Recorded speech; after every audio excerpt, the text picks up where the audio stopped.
I'm the seed of a soldier, executive ruler, and I'm some loser to my people the way I maneuver. Subdue my foe for the circle 7 and scimitar. Carthaginian bloodline, indigenous lord. I'm the seed of a soldier, executive ruler, and I'm some loser to my people the way I maneuver. Subdue my foe for the circle 7 and scimitar. Carthaginian bloodline, indigenous lord. Supreme law, you know I'm reppin' mad. And you'd rather see me white clad and dressed in all black. On 70,000 swift angels ride camelback, full and materialized in forces 7 acts. And I'm magistrate mandated to be AGS. And I feel the trillings in the flesh, and nevertheless. And I know the best is yet to come through my DNA. God body pedigree, I'm just paving the way. It's all smoke with dirt and moles in the afterlife. It's hellfire torment, so devils walk light. And when you move to and fro within my omnipresence, I'm landlord, ever present. So count your blessings, my ways and means and my methods. My sacred weapons, my muftis on deck, and they all stepping through all these L's and days, deific willing ways. We can raise a nation of 60 million from shallow graves.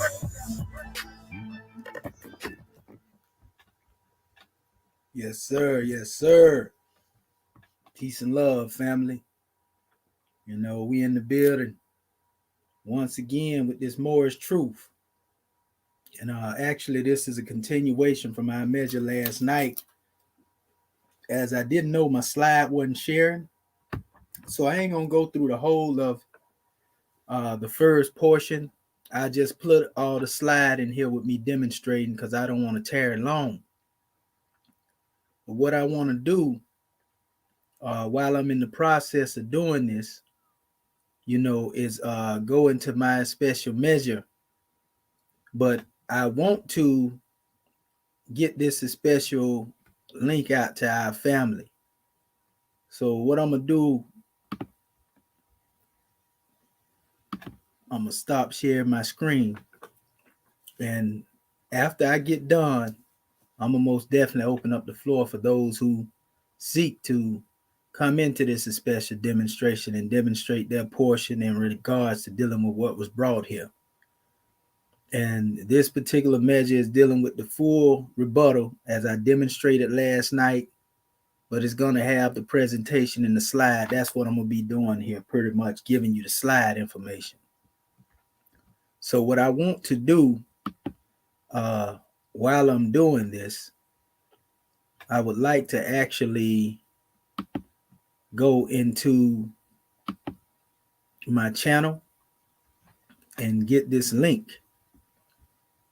And once I get this link and put it out there, well, it's going to be a grand draw. Let's just say that. And for those who haven't heard what I have to put out here last night, it's going to be a grand measure because you would actually have the ability to see and hear what's being stated. And so let me get this link out here. And once I can share this link right here and get it to the family, you know, so that everybody can see this, then we will proceed with the slide along with what has been put out here. So let me let them know to feel free to tune in. And if you can, share, family, share my page. Let people know what's going on. Because I'm the only Moorish American Muslim out here that is actually teaching our family the true measures of Moors, you know, their history. And the rest of the ones who came before me, they were nothing more than robbers and thieves. I confronted all of them. You can look on my channel, the main ones, that is. You know, so just have people to tune in, you know, and subscribe. Honest to all of those who have already subscribed. I see us a lot of activity starting to move on my channel, you know, because I'm going to get the truth out here to you. A lot of this stuff that I'm bringing forth, people like to hide, family. You know, people like to conceal. All of this stuff I'm giving you for free is years of research. Years of research. A lot of the Moors that were claiming to be on the manifest, they wasn't on the manifest no more than 4 or 5 years at max. I'm talking about over 25, going on 30 years, in the field, teaching my people, uplifting my people, giving them the truth. So when you get these drawings, family, know that they're not coming from somebody that just rolls up. I'm not an armchair scholar. I'm not a baby. I'm not wet behind the ears when it comes to this. That's why when you hear the things that I say, some of these things are unknown to you, but it's due to my in-depth research and as much as I dig, because I dig real deep, and after all these years, I never became content, in just standing still. So I continue to dig deep, you know what I mean? And that's how I keep coming up with this information. So you're going to hear some things that you never heard and see some things that you never seen. But they will indeed strengthen your insight. I want to let this be known too. This is not to try to make it look like the Moors are demonstrating some doctrine of superiority or supremacy over anybody. I'm just giving you the history, of who the Moors are, so that you'll have a better understanding outside of this lying narrative. Because many people have confused the Moors with being Morocco. And that's because you have Moors that have been teaching that the Moors are Morocco instead of teaching that the Moors gave birth, to these people that are known as Moroccans. The Moroccans, according to our teachings, are the descendants of the ancient Moabite. You see, it was these who actually established, these particular schools of thought, even though they were known as the Mari from the ancient time. So we're going to get into that. But what I want to do, like I say, I'm just sharing this link right now. And so, like I say, subscribe if you haven't subscribed to this channel. Send this information out, family. This is very important information. Most of my sources are classical sources. For those of you who don't know what classical sources are, they are from the earliest time periods. A lot of this information that's being regurgitated out here is not from a classical perspective. And we're not relying solely on those classical sources. We only pull from those sources because they are the earliest sources that are recorded dealing with these subject matters. And if you can get the earliest recorded information, you can sift through it and get past all the, the remixing that took place. So this is talking about from 1600s all the way up to the 1700s and, 1800s. You're talking over, 200 years, almost 300 years, in some cases, 300 years of classical sources that I'm bringing to the manifest. And when you look at the information I'm bringing, look at it, it's no different as you look at a revision of a King James Bible. They revised that information and put certain other information in there to alienate you for other messages. Then they came up with the new King James and the new revised version and, basically watering it down. So we going back to the original sources that's coming from the horse's mouth themselves, the Europeans, not that we're dependent on them. And we're going to also give you information that come from our scholars. You know what I mean? We're going to also have those who come forth from our scholars, and we're going to see what they had to say. And these are scholars that have did groundwork research when it comes to what we setting out here. These are, brothers like Ivan Van Sertima, brothers like G.M. James. These are scholars. G.M. James was killed for this information Moors that he put out here. And to my other family, until we can get past this, there will always be a barrier between the Moorish community and everybody else. And I'm here to bridge the gap. I'm not here to attack you, family. Whatever your school of thought may be, I'm not here to demonstrate opposition to you. I'm only here to bring you understanding. I'm here to bring you insight. I'm here to bring you upliftment and so forth and so on. That's my intent. Again, my intent is not to attack you, family. Now when the truth is on the manifest, though, and the truth is what it is, you can't get mad at me for explaining the truth to you. You should say, man, the brother just gave us some insight that we don't know. And then do your research. And if that research is not consistent with what I stated, then you come back to me, with a rebuttal against that information. Even in the midst of this particular measure, I'm going to open up the flow in the end so that I can hear from my family and get their drawing, on everything that I'm putting up here. See, I ain't one of them individuals that get out here, and scared to go back and forth with you in a discussion. I don't like the term debate, because a debate is an argument between two fools. Even though I've been on many platforms that like to use that terminology, I do not like or subscribe to the term debate, because a debate, again, is an argument. That's all it is, an argument between two fools. Can you imagine somebody being, in prison and the doors have been opened for them to be free? The door is wide open now, wide open. But they are so busy arguing, debating, as they call it, to where they can't even see that they're already free. All they got to do is walk out the door. You see? So this is what I liken, that measure of debating to, because it's a lot of time and energy that's wasted on no results. If we going back and forth and we don't come to a conclusion, and we just looking for a measure that has to do with who won or who lost, and we're not giving our people anything, to go on to unite them, then we part of the problem. So I don't plan on being one that is a part of the problem, family. I'm one that seeks to be part of the solution. We've been a part of the problem for over 400 some odd years.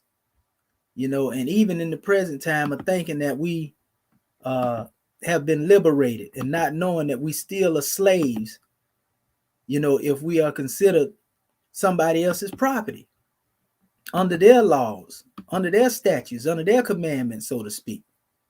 You see? So when I tell you what I'm telling you, family, again, this is from the heart. I'm here to clean up, all of the debris that has been left behind by most of these ones that have now eased away from the scene. And our people are suffering like hell. Our people are in a state of hellish condition of mind. And this is as a result of the fact that people have begun to try to become the new slave master of our people. Most of these people want to be your new slave master.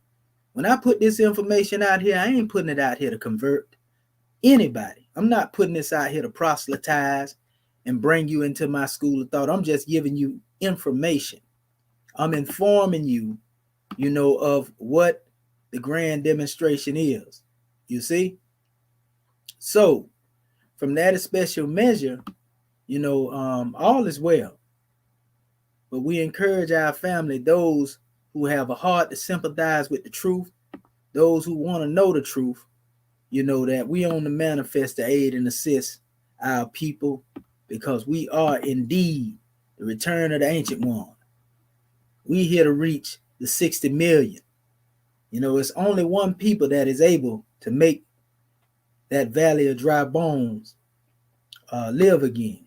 So without further ado or delay, family, what I want to do at this particular time, as I've already done in spirit, I want to rise and give praises to the great God Allah. I rise upon the seventh, giving praises to the great God Allah, and honors to his holy prophet that was sent here into the hells of what they like to call North America. I call it occupied America. And that special one is Prophet Noble Drew Ali. I give honors to my holy prophet, honors to my grand national seal, honors to my grand national emblem, national flag, divine constitution and bylaws, and honors to all of you who are indeed a living manifestation and personification of everything that our holy prophet brought to make us a nation. So now that I have sent these links out, and you do the same if you can, share this, family. Now we're going to open up and proceed with the full measure in relation to dealing with what we had set out here in relation to dealing with this discussion. So bear with me. We are now opening this special measure up, and all I can say is just be prepared for the grand drawing. Okay, so let me share my screen, and then I will actually upload everything in these slides, and we'll go from there.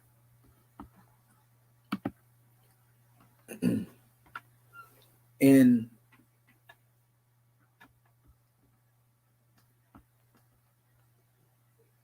there we go.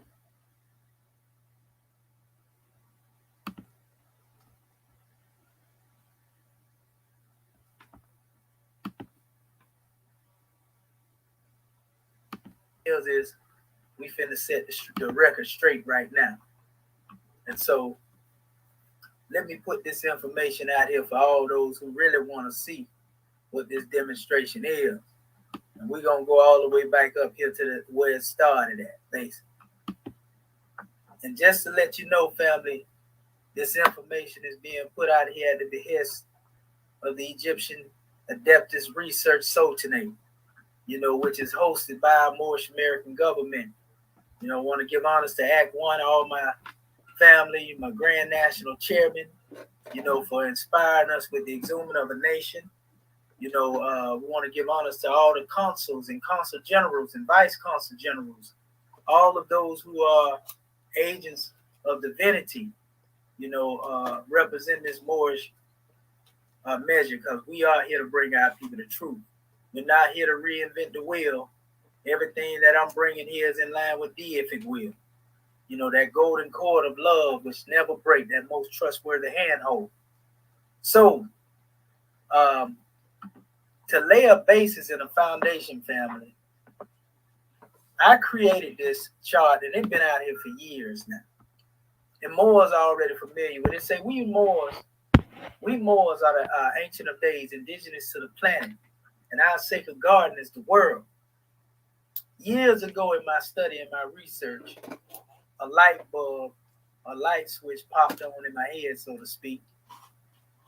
And I seen that Euphrates, Gihon, Pishon, Tigris, or Tigris, if you remove all of the letters except the first letters, you get Egypt. So this made me see, not only bear witness to the fact that all of these places that are mentioned are right there in the Nile Valley civilization area, but it gave me a strong foundation of knowing that the Garden of Eden had to do a lot, with our ancestors, and that goes all the way over into the land that is known as Mecca as well. They were connected, you see, because the ancient Cushites were the inhabitants of both of these lands. We're not talking about the modern people that came later. You see what I'm saying? And this is what they are getting mixed up. See, I'm giving the history of the ancient Cushites versus the modern Cushites. And in research, if you go and do your own research, in the book of Enoch, you would actually find, this is not a book called Pseudo-Enoch. I want to make that plain. Most of the books that Europeans label pseudo, they do so because it comes from the Coptic.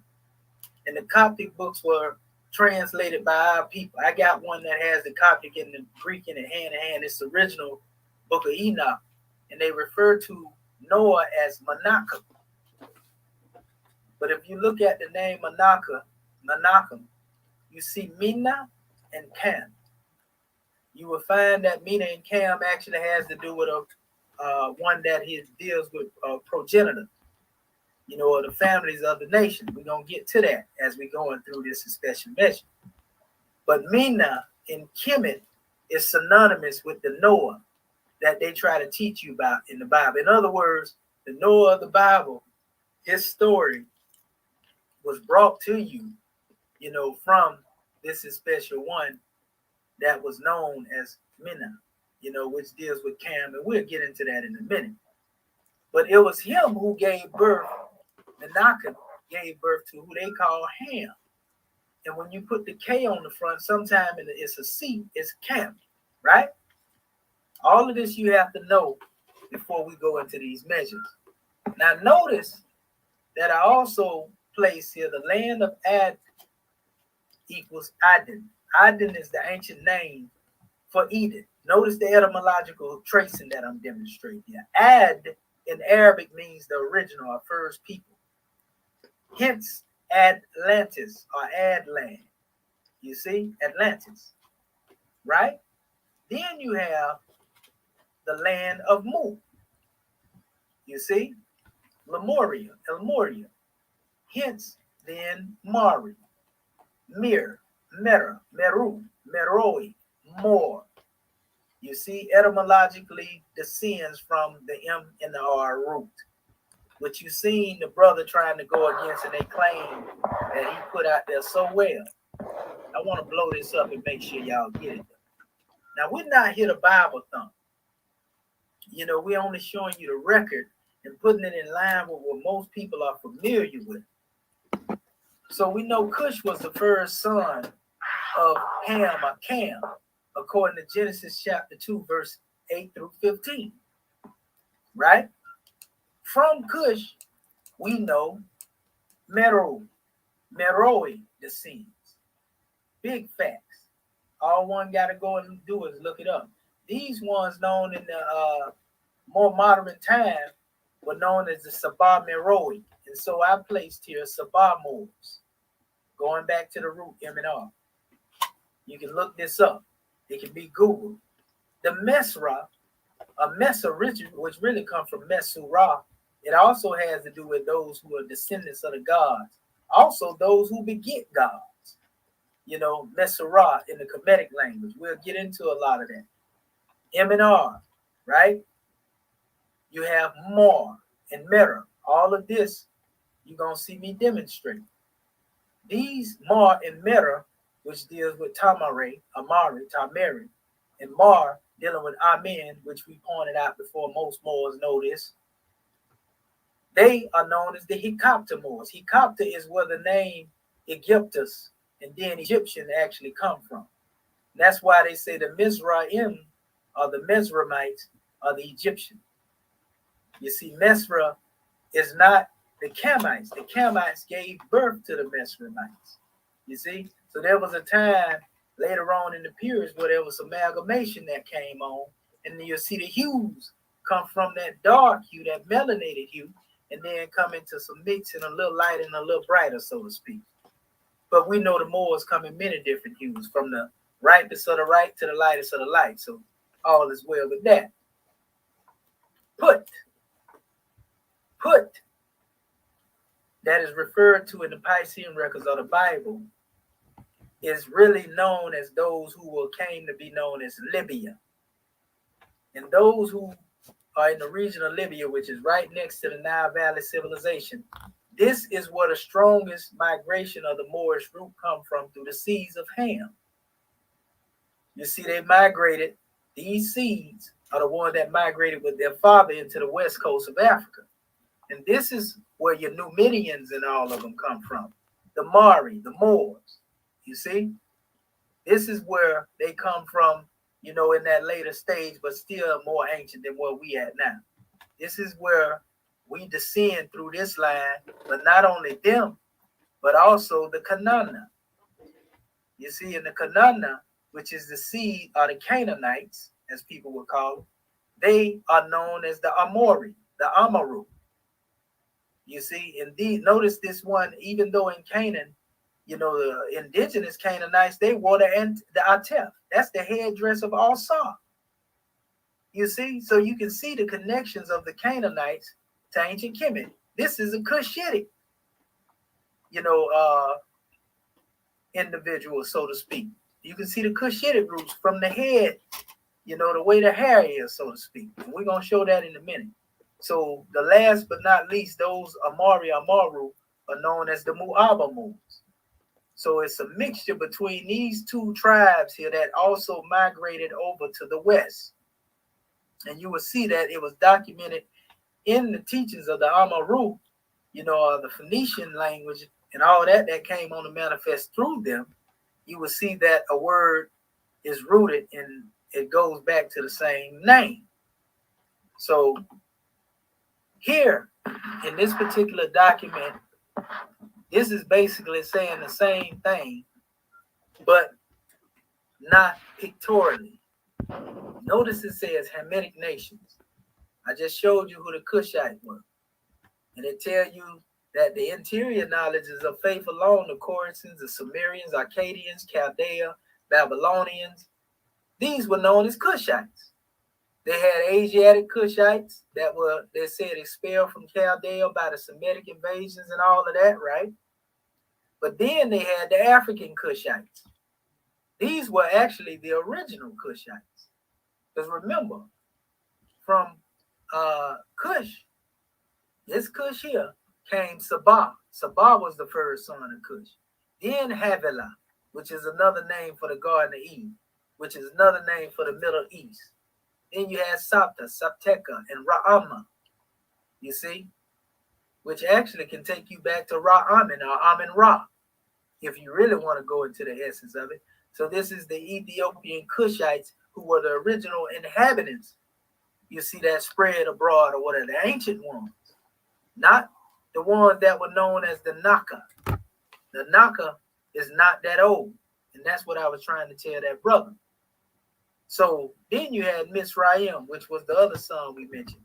So from them, which it says his sons are so many knowns or regions in Egypt. They spread out in many directions. Ludim, Anamim, Lahabium, it said Naptuhim, Patrusim, Capturim, Tasluhim. All of these particular tribes, and a lot of these ones actually went into the Libyan area as well when you do your research. But the Puttites were most rooted in that area. Knowledges and reasonings from the letter of the word Libyans of North Africa, the Puttites, right? North African nations, the ancient Numidians, Mauritanians, the modern Berbers, the Kabyles, and the Tuaregs and Moors. These were the ones that migrated from that place that is known as Libya, which is known also as Put, all the way across, and they were known as the Pathrusia as well. But they migrated from that area out of the Nile Valley across North Africa into West Africa. You see? And then you deal with Canaan. They talk about the lowlanders, worship without anything internal. Original Canaanites in southern Chaldea. You see? So you had Canaanites that were on the manifest that came later, but you had the original Canaanites. The actual original Canaanites were actually known as Cadmonites, were the inhabitants of the land of Canaan. Let's put it that way. So they talk about the Amorites, the Jebusites, the Perizzites, Perizzites, pardon himself, and the Hittites and the Hivites, right? But Prophet Noble Drew Ali tell you that all of these people, you see the Amorites, right? Which goes back to what I was showing you here. Same thing I'm saying, but the only difference is I found the M&R root that connect them all. You see? So now, since we was talking about linguistics and language, I want to give our family a grand drawing on this here. This is very important because I was trying to tell these ones that E. Wallace Budge, first and foremost, was not the translator for these works. It was Coptic Christians that did this for him. And different, they translated it into Coptic, Hieratic, and Demotic. This is the original Hieratic text right here. I want to blow that up. Now, if you look at the original Hieratic text, that's alphabet. You see? This, this, in what you see on the bottom here, this is the symbols that E. Wallace Budge basically chose to try to basically transcribe, so to speak, this language into these symbols. Our ancestors carved these symbols on rocks, and a lot of these things had to do with the way they lived life, and so forth and so on. It was a priestly script. It was never meant to be understood by means of alphabet. This script was metaphysical. That's why in the teachings of the Moorish Holy Quran it says when Yahushua found himself in a place, and he was alone, he seen, these special symbols, these signs and symbols, these glyphs on the wall. He didn't have an alphabet to decipher them. He was told to ponder and think upon them. That's the purpose of this script. And a lot of the stuff you see inscribed on monuments are only telling the story or just the history being recorded of our people. They recorded their history in stone, their day-to-day living. It wasn't meant to be deciphered in alphabet. That's why you got over 1,000 or 2,000 different symbols. So the European, trying to be systematic, created an alphabet from a couple of these symbols. Problem is, if you just take 24 of these symbols and make them into an alphabet, what all other 1,000 represent? Then they'll tell you these are determinatives. In other words, what they determined to be something. They got that from basically measures dealing with some Chinese script. Because Chinese script had determinatives, in order to understand things that was incomprehensible to the average person. So they decided to use that methodology and apply it to what they was trying to do over here. But you can actually see the connection of the language of China to this hieratic alphabet. Make no mistake about it, because there are connections between those people and our people. However, the language varies and the alphabet varies dealing with different people.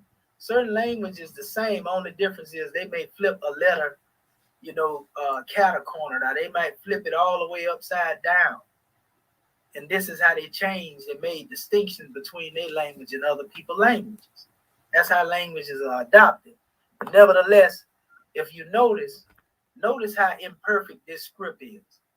It's script that's missing here. So this is what E. Wallace Budge was referring to when he spoke on guesswork. I'm mentioning all this for a reason. I'm showing you that, the European, first and foremost, didn't translate it.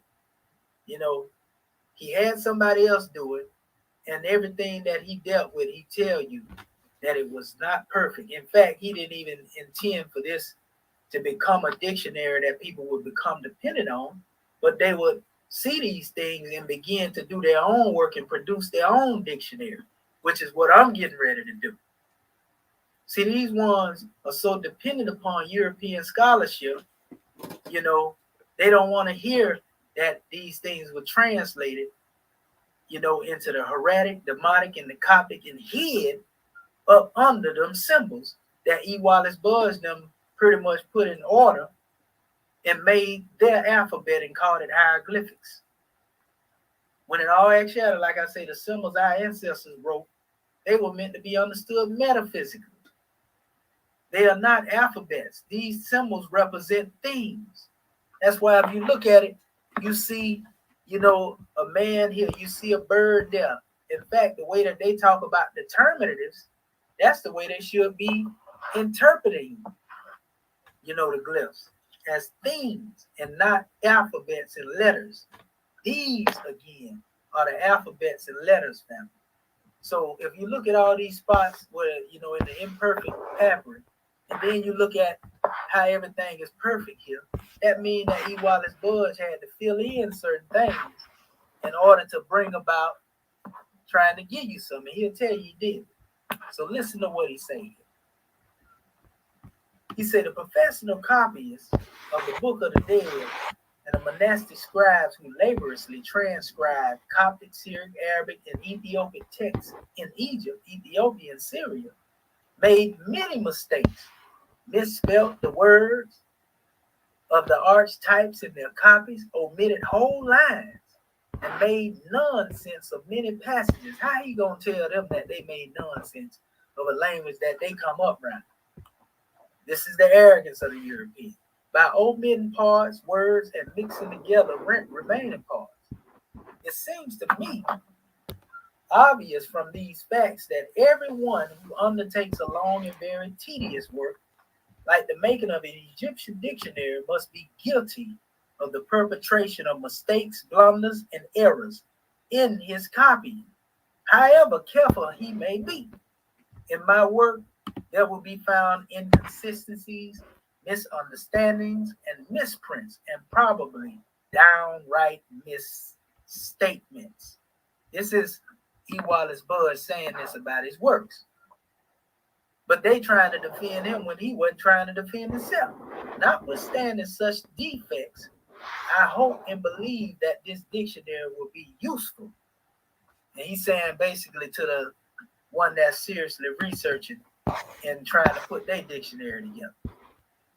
This is another measure, and y'all seen this where he said, I'm conscious that unfortunately I possess none of the qualifications necessary for such a great work, except in a very limited degree. Nevertheless, I have written this dictionary. He's saying he don't qualify, but he wrote this dictionary, and how it came to do so, the following paragraphs will show. Now, mind you, it was other people that translated it, and he put together what they had in translation and wrote down a systematic way of understanding according to his insight. But he didn't actually translate them teachings because he didn't know Coptic. He didn't know Hieratic. You see what I'm saying? This is what our people have to realize. That's why when the brother was asking me about the terms and what that, no, we ain't going into that. So as far as dealing with the alphabet, with the root M and R, that was translated, from the Coptic, from the Hieratic, from the Demotic. It wasn't translated from them symbols. That's why I disregard the symbols while looking at the translation, because I know the translation is hidden under the symbol. It's plain and simple. We're going to show this. It says, I have not copied them straight out of, he said, selecting these Coptic equivalents, I have not copied them straight out of the Coptic dictionary, but have satisfied myself that they bear the meaning which the Egyptian words have in passages in the Coptic versions of the Bible and in Coptic patristic literature generally. You see, he also stated here, the Hebrew, Syriac, Arabic, and other Semitic words quoted in entries stand in a different relationship to the Egyptian, because you'll see that in his dictionary. Words from all them languages, Syriac, Arabic, Hebrew. They say, for they merely represent borrowings of words, usually by the Egyptians from the Semites. They say, Willis, the true Coptic words are native Egyptian. This is for those who think that Coptic is something other than the Kemetic language. Coptic is the last stage that it evolved into, and then Egyptian Arabic came on to manifest after that. You see? So he said, they seem to me to stand in quite different category from the pronouns, which were borrowed at a very early period by the Egyptians from the people whom, for want of better name, we may call Proto-Semites. It says, and in the greater number of them was certainly introduced into Egyptian texts after the Egyptians founded the colonies in Syria and Palestine by the scribes who either knew no Egyptian words that were exactly suitable for their purpose, or who wished to ornament their compositions by the use of Semitic words or show their erudition. You see? So it goes on. This is another statement from Bud. Listen to him. He said, among the words given in this dictionary are many which are derived from Demotic texts. As my knowledge of this branch of Egyptology is rudimentary, I have relied for the correctness of their transcription into hieroglyphs. So he took the Demotic language and transcribed it into hieroglyphs, the sets that he wanted to put together. And then he said into hieroglyphs, chiefly upon the works of that of erratic genius. In other words, spontaneous guesswork. These scholars have shown that the demonologists are able to transcribe demotic texts into hieroglyphs. That's backwards. People have been told that hieroglyphics from this was translated into the other text, but it was actually the other way around. They transcribed the text from the original text, which is alphabet, into the symbols. That's no different than when you see Masonic symbols that have, a certain look to them, but there's a meaning that's hidden behind them. That's what E. Wallace Budge did to the true language and alphabet of the people. You see? Then he says in Burt's view that they were unable to do this is no longer tenable. About the correctness of the meanings of many demotic words given by them, there can be no doubt, for the equivalence of a great number of them and their counterparts in form are to be found even in the existing Coptic scale and in the printed Coptic vocabularies and dictionaries of Peyron, Tatum, and Parthe. So he telling you these things came from Coptic and Demotic. Again, don't confuse them with hieroglyphics that they created. Metal Netta and hieroglyphics is different. They ain't the same thing. Even though they like to call Metal Netta hieroglyphics, from the Comedian standpoint, it was totally different. They actually call it the Re-en Kim, the spoken word when you deal with the alphabets. But that's another measure, the writings. And then he says, throughout this book, the transliteration of the Egyptian word is placed first in the entry, according to the plan followed by in my vocabulary. It say to the Theban recension of the book of the dead.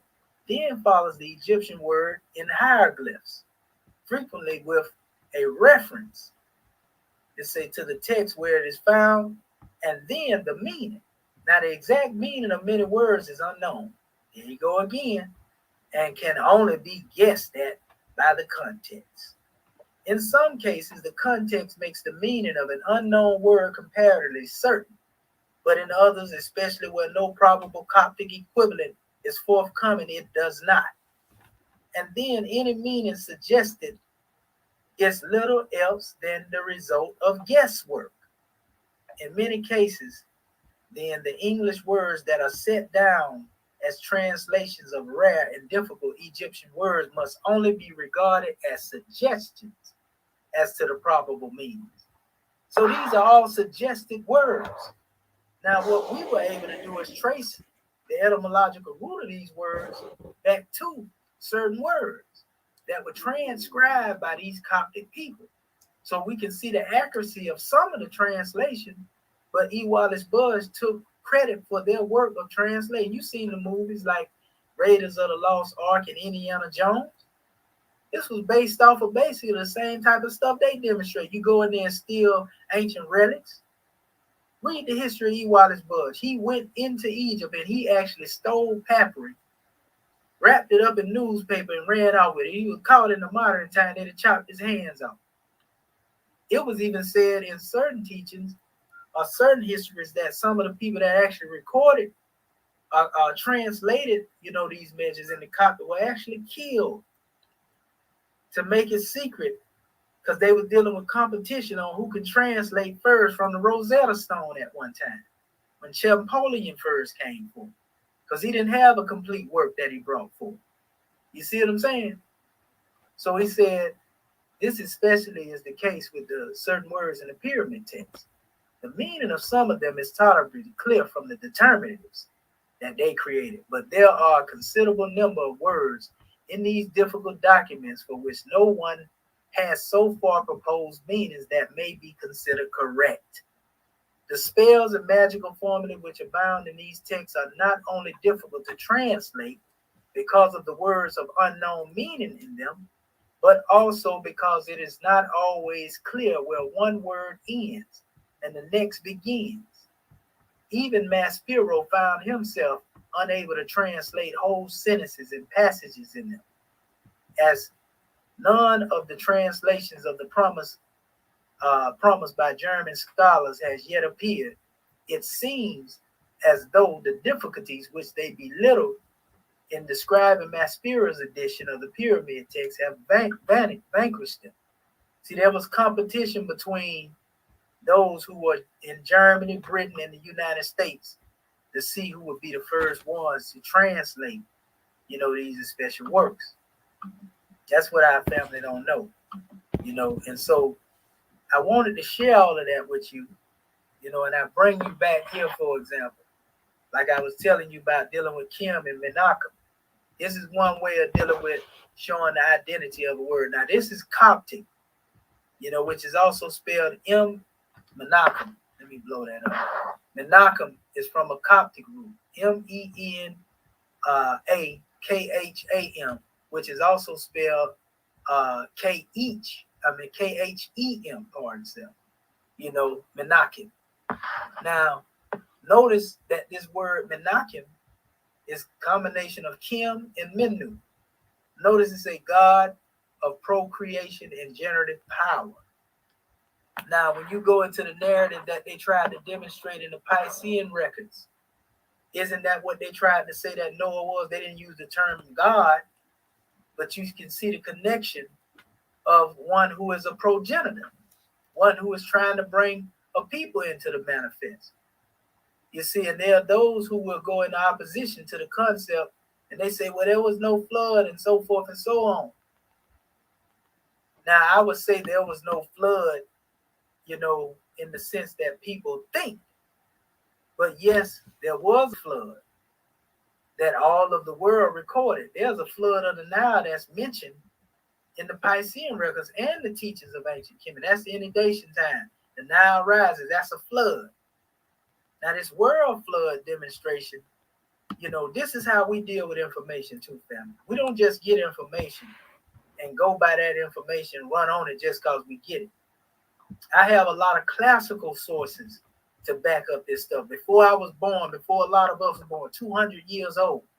Because the further you go back with the information, the lesser of the lies you have. A lot of the information is watered down from those original sources.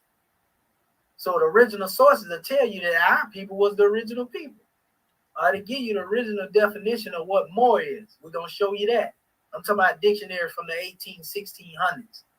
They'll tell you it ain't got nothing to deal with all this new stuff that you see in the modern dictionary that these people are using to attack the Moorish paradigm. But nevertheless, again, you can see the accuracy of me going back to Menachem, which is Coptic, and going into that which is Kim and Menu. You know, that's easy to demonstrate. But I'm going to show you something in relation to dealing with just touching on these flood demonstrations. There was a flood mentioned in Tanzania, you know, where one was dealing with the flood, and it was told just as it was told in the Piscean records. There was a flood also among the Chaldeans that was also told. And Zosistrus was said to be the one in this measure. The same flood story told. This is among, you know, those who are the Chaldeans, which are also descendants of the Cushites. You see, here is China. They also had a flood in an ancient story. And all of them told the same story about a bird coming back, you know, sending a bird out and all this type of stuff to look for dry land. Every last one of these people in different cultures, family. India. They say a long time ago lived a man named Manu. Now notice, Manu can be linked phonetically back to the word that I just mentioned a few minutes ago. It can be linked back to, I'm trying to get this demonstration to stretch it out. It can be linked back to the root word here, which is Mina, Menachem, which we just showed over here. Menu. Menu can be traced back to the word Manu in that text of India that we're talking about right here. Listen to what it says. This India, a long time ago, lived a man named Manu. Manu, while washing himself, saved a small fish from the jaws of a large fish. And the fish told Manu, if you care for me until I'm full grown, I will save you from terrible things to come. And you asked what kind of terrible thing? The fish told Manu that a great flood will soon come and destroy everything on the earth. Now he's saying a fish told him this, right? There's a lot of symbolism in relation to dealing with the fish. But it went on and said the fish told Manu to put him in a clay jar for protection, and the fish grew, and each time he outgrew the clay jar, and you gave him a larger one. This is where you go back to why when people say, well, if you put a fish in a bigger tank, then they have more room to grow. You can see this was being demonstrated here, just a key. Finally, the fish became a gahasha, right? A gasha, one of the largest fish in the world. It says the fish instructed Manu to build a large ship. Since the flood was going to happen very soon, as the rain started, Manu tied the rope from the ship to the gasha. You'll see they got pictures of this in India. It says the fish guided the ship as the waters rose, and the whole earth was covered by water. When the waters began to subside, the Gasha led Manu's ship to a mountaintop. That's an Indian story, a story in India of the flood. In Babylon, the Gilgamesh, there was one that was also dealing with a flood. You see? And it talked about, all of them talking about a flood that happened, family. And then the ship that was built, the boat that was built, sat on a mountain. Now, these are people from all over the world in their text telling these stories.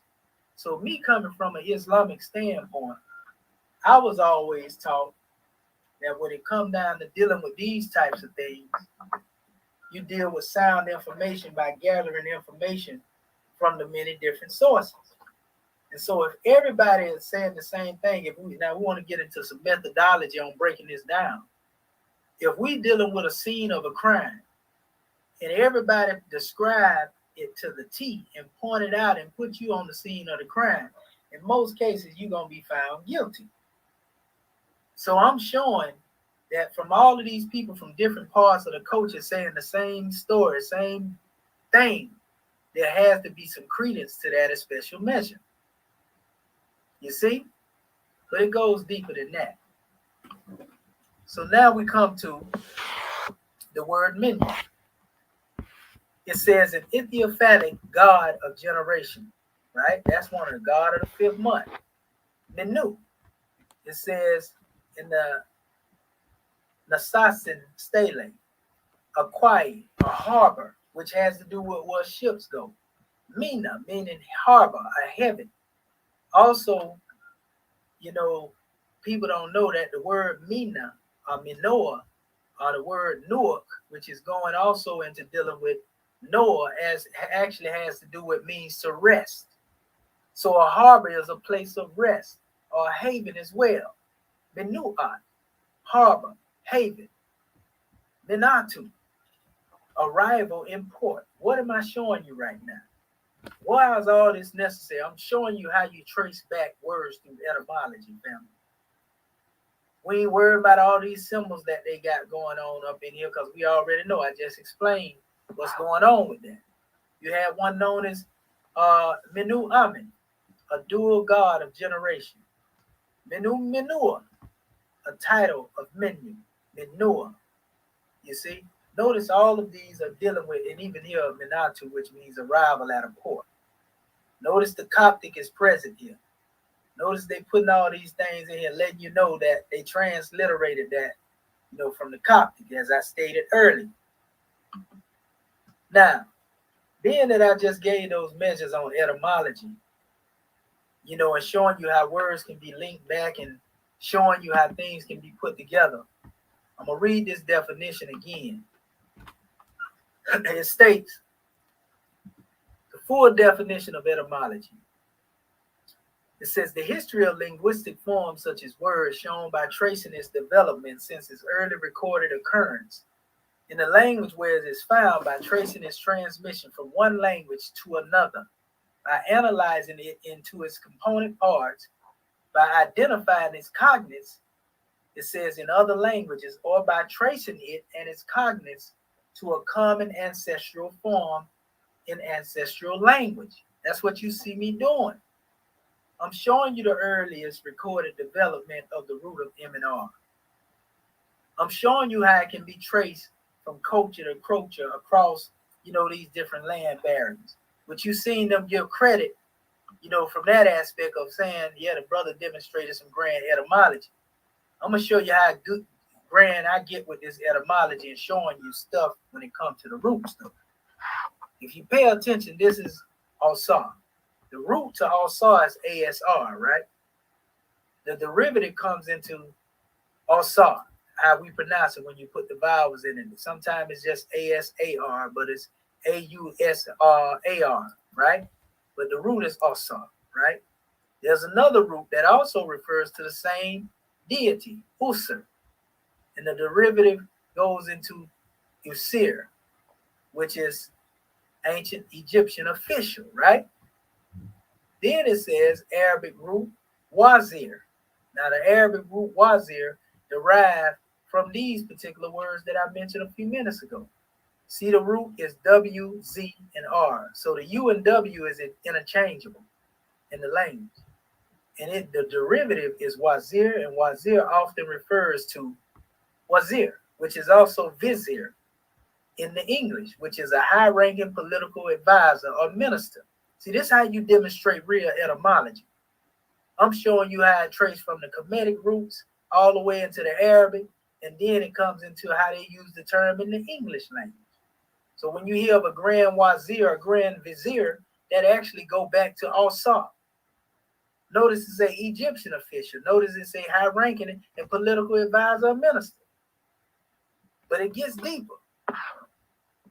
See, when you come here, you see usert, usurped. If you pay attention to this, usurped can actually go back to an English word that means assert yourself. We say, the definition of power for us has to do with one who is able to exert, that special self or that power at the will of their use. To assert oneself means to come forth with force in the English language. I'm just tying this in now. So this language, you can see, if you go back to this word assert, it can be traced back to strength, power, might, strong thing. Amen. Amen. Right? Useru, mighty ones, power, strong beings. Usir, right? God of strength. Usir, one of the call of Ra. Usurti, a god. Usurit, goddess, right? Of, and then it states Usert. Lake in Seket Aru. Seket Aru is known as the heavens, or the paradise of the Kemites. Nessi Ma'au, a goddess, Usurti. Usur Ba, the title of Ra and Osiris together. And then Usur Bayu Ephim Uaktra, which is actually the Dindaru, warrior god. So when you look at them, all of them are connected to each other from that aspect. But I just showed you, how they are related. There it is again, Wasir. And what's even more powerful is these two instruments he have in his hand over here, which is known as the crook, which is known today as a cane. You see them in a lot of Greek organizations. With them, people always talk about the cane as being their third leg and strength, and that's the flail. These symbols represent royalty and power. Now watch this. Usar, another name of dealing with what? A late form of the name of Osiris. Usar, Osir. Here it is down here as well. Usir, to be strong. Usir, strong one. Oppressor. You see, some people can be so strong they can be oppressors. They say he ruled with an iron fist, but these symbols represent that power. So as we go on, we see Alsar. We already know what that is. That's the ancestor god of the dynastic Egyptians. They got all the history on that. You don't have to go into that. You already see Alsar in different forms here. Can be traced back to the same measure, but it's still Alsar. I didn't go all the way into everything I wanted to put here, but those who are familiar with the term Mecca know that you trace it back to Baka in the Piscean records. Also in the Arabic, Baka Bakate in the Kemetic language is a common name for settlement, inhabited district, place, or origin. See the Coptic root there? Remember, Arabic came after Coptic. So, inhabited district. This is what Mecca was. This is what, it became. Here's another word that goes into Mecca, which means to turn to or run towards. This is why you hear them say turn towards the Qibla, a certain direction. But we know the true Mecca is within us. The true Mecca represents the Ka and the Ba within us. See, this is real etymology right here I'm demonstrating. And notice how easy it is. Now watch this. This measure is in the Grand Quran. It says, nay, whoever submits his whole self to God and is a doer of good, he will get his reward with his Lord, and on such shall be no fear, nor shall they grieve. There's some etymology attached to this. The word whole self is actually translated from this word. Come in. The word translated as self is waj. It's a comprehensive Arabic word. It means literally face. We say when one look into the face of man, he looking into the face of Allah. This is in the Grand Quran. It says, but it may imply countenance or favor, honor or glory. This is the definition of this word waj, right? Presence as in applied to God. So the presence of God is within the self is what it's telling us in regards to dealing with this word waj. It says cause the sake of, for the sake of, as in, first part, beginning, nature, inner being, essence, self, as in. Here I understand the meaning. This is Yusuf Ali speaking. He say the face expresses the personality of the whole inner self of man. Powerful. And he has Sufistic roots. He has Sufi adepts in his bloodline. So I love Yusuf Ali's translation because there's a lot of esoteric science and wisdom in it. Now watch what I connect to another portion. Now this is known as the wajet in ancient Kemet, also the wachet, because the W and the U is interchangeable, as I stated. This word wajet, which is a symbol of of what they call protection, gave birth to the waj. Now this is another ayat in the same surah, just a few ayats away from none, because the other ayat was 112. This is 115. It says, to God belongs the east and the west. Whithersoever ye turn, there is the presence of God. For God is all pervading, all knowing. This is telling you that Allah is ever present. It don't matter where you turn, Allah is present. So it ain't righteous that you turn toward the east or the west. When you're dealing with what's outside of you, because true east is within you. That's where Allah is always present. You see? Now look at this. I'm just dealing with etymology. We're getting ready to get into the Mari measure along with this. We got to show you that we know what we're talking about when we talk this etymology, though. The word translated presence is waj. It literally means face again, right? This is what it says. So again, when you turn within, you're turning within and witnessing God. That's why we say, who is Allah, the Father of the universe? Can we see him?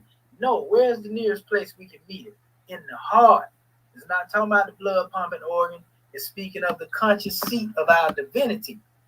So here you see a jet, wajet, and wajet, which gave birth to the Arabic word waj.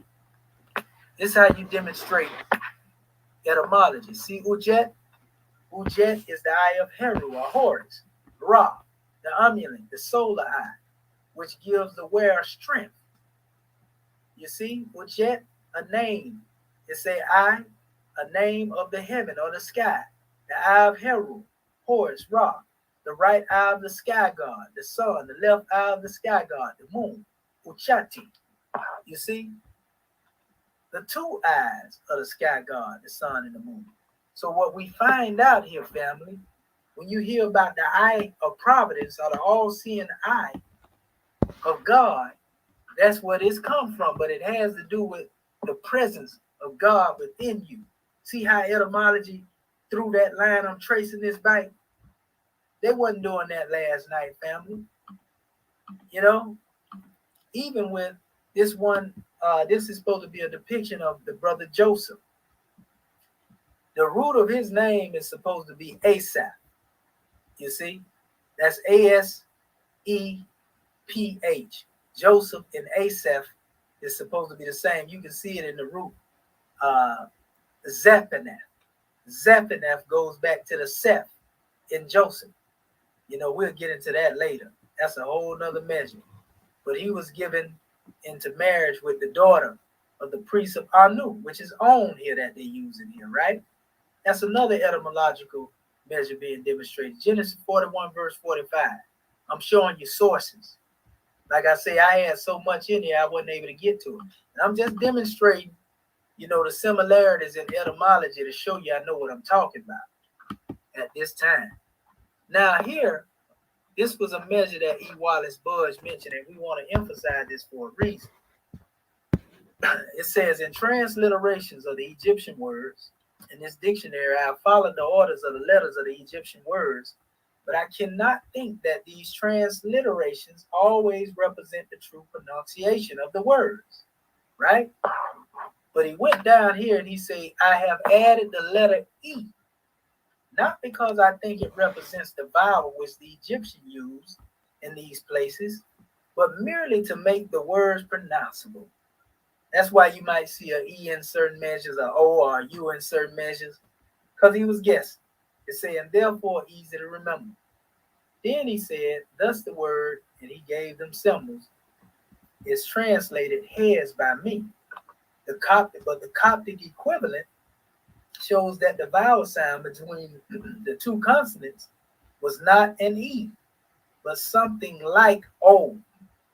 On the other hand, in to submerge, the Coptic equivalent suggests that in the word at least, the vowel sound was that of some kind of A. So in other words, between most of these words, he's saying that it was either O or A to be put there. So if you've seen the word written in this book as mir, he's saying it could have been as M-O-R, which bring you into more. M-O-R, we've seen that if we study. Also, you will see the letter M-E-R, he's saying that it could have been A that was put there. You see what I'm saying? That's what he was saying the Coptic probably suggests. And I said that to bring you now to the map that I put out here and showing this brother, you know, the root, because he was trying to say, yeah, the term mir and more is two different things. They don't mean the same thing, and so forth and so on. But we find out that mir means seagoing ship. Prophet Noble Drew Ali taught that the Moors circumnavigated the planet over 100,000 years ago. See mir here.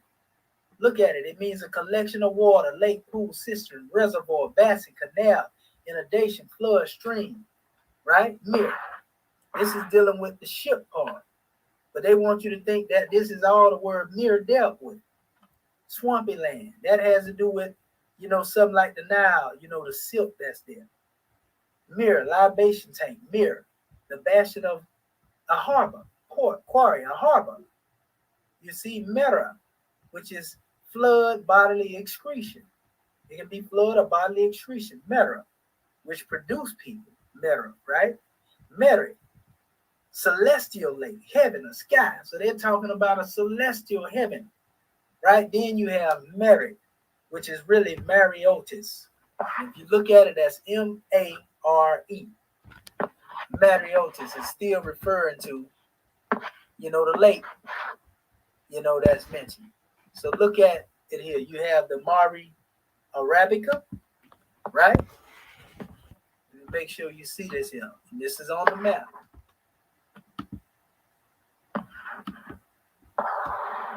If you type in these names, they'll lead you right to these same maps too.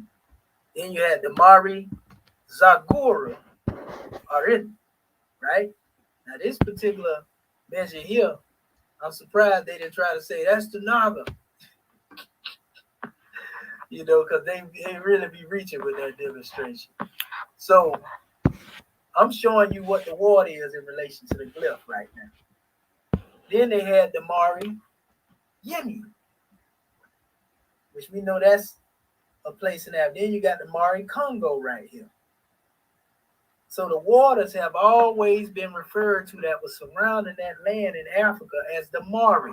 Now you understand where the Lemurian concept comes into play at. Why the people were referred to. Look at this here. It says Mari Mediterranean up here. All that water was referred to as Mar. So when I connect this to the word mir, you can see that easy. Now here's another one that's dealing with the map. Same thing that I just broke down. That's the same thing. I just applied it to this map. And you can see, even though it's a different map, look, now you see M-A-R, Mar, right?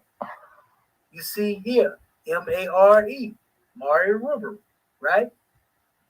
You know, you see up here at the top again, Mari Mediterranean, right? Again, right? I'm going to show you something y'all don't know too. Before Africa was known as this continent, Africa was right here. See what my cursor is? A-F-R-I-C-A. That's it. Africa was just this spot here, which is up here in Tunis. That's Algeria right there. You know what I mean? Africa wasn't a whole continent. It was just one little place up here in this corner. You know? That's a whole nother key. That's a real big jewel for those who don't know no better. You know what I mean? Now this is where it get interesting. This is the map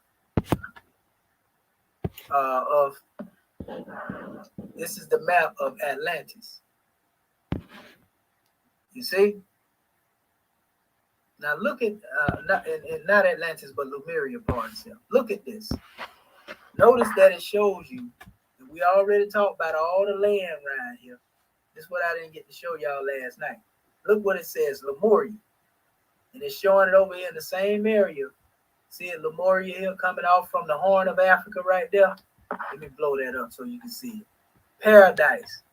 Notice it's all coming up here from the area of Mecca and coming all down here and everything, right? But look at what it said over here. Remember on the other area where it was talking about the Mari Congo? Notice it says here, Congo hunters. Guinea Negroes, where the Mari Guinea is. Now notice on this map that's mentioning Lemuria, it mentions the Moors in this area right here. Pay attention to this area in every map that I'm showing you, because it's going to link you back to me. It say Moors right here. This map from the 1800s now. You know what I mean? Ain't many people seen these types of maps, right? Now, this particular map, and I'll pull it up for you, you know, in a little bit. But this particular map here, you know, like I said, it came from an olden time. You know, in this new era time, but it's a very old map. It's older than a lot of the maps. So then we had the map created by Albert Churchward on Mu. This is Atlantis. Mu and Atlantis is the same thing. If you were to look, really, Mu would be on the other side over there, which not Atlantis, but Lemuria part itself. Mu and Lemuria is the same thing. Atlantis is here. Notice Atlantis, they saying a portion of it is sunk here, but a portion is still present here on the recap structure. And I'm going to prove that to you as well. But this is Africa. So Mu, which is known as Lemuria, would really be on the other side of that, you know, which is in the same location of the other map that I showed you a few minutes ago, which is that one. So when you come here, this map was produced by Edgar Cayce. He had a disagreement in regards with what he put, you know, Lemuria. It wasn't far from where they was, because the original spot was here on the first two maps. But, you know, he placed it over here. You know what I mean? Nevertheless, remember these bodies of water are known as the Mari. Mari Atlantis. See up here again, they put Atlantis here. saying there's some sunken stuff, and there's sunken continents all around these waterways.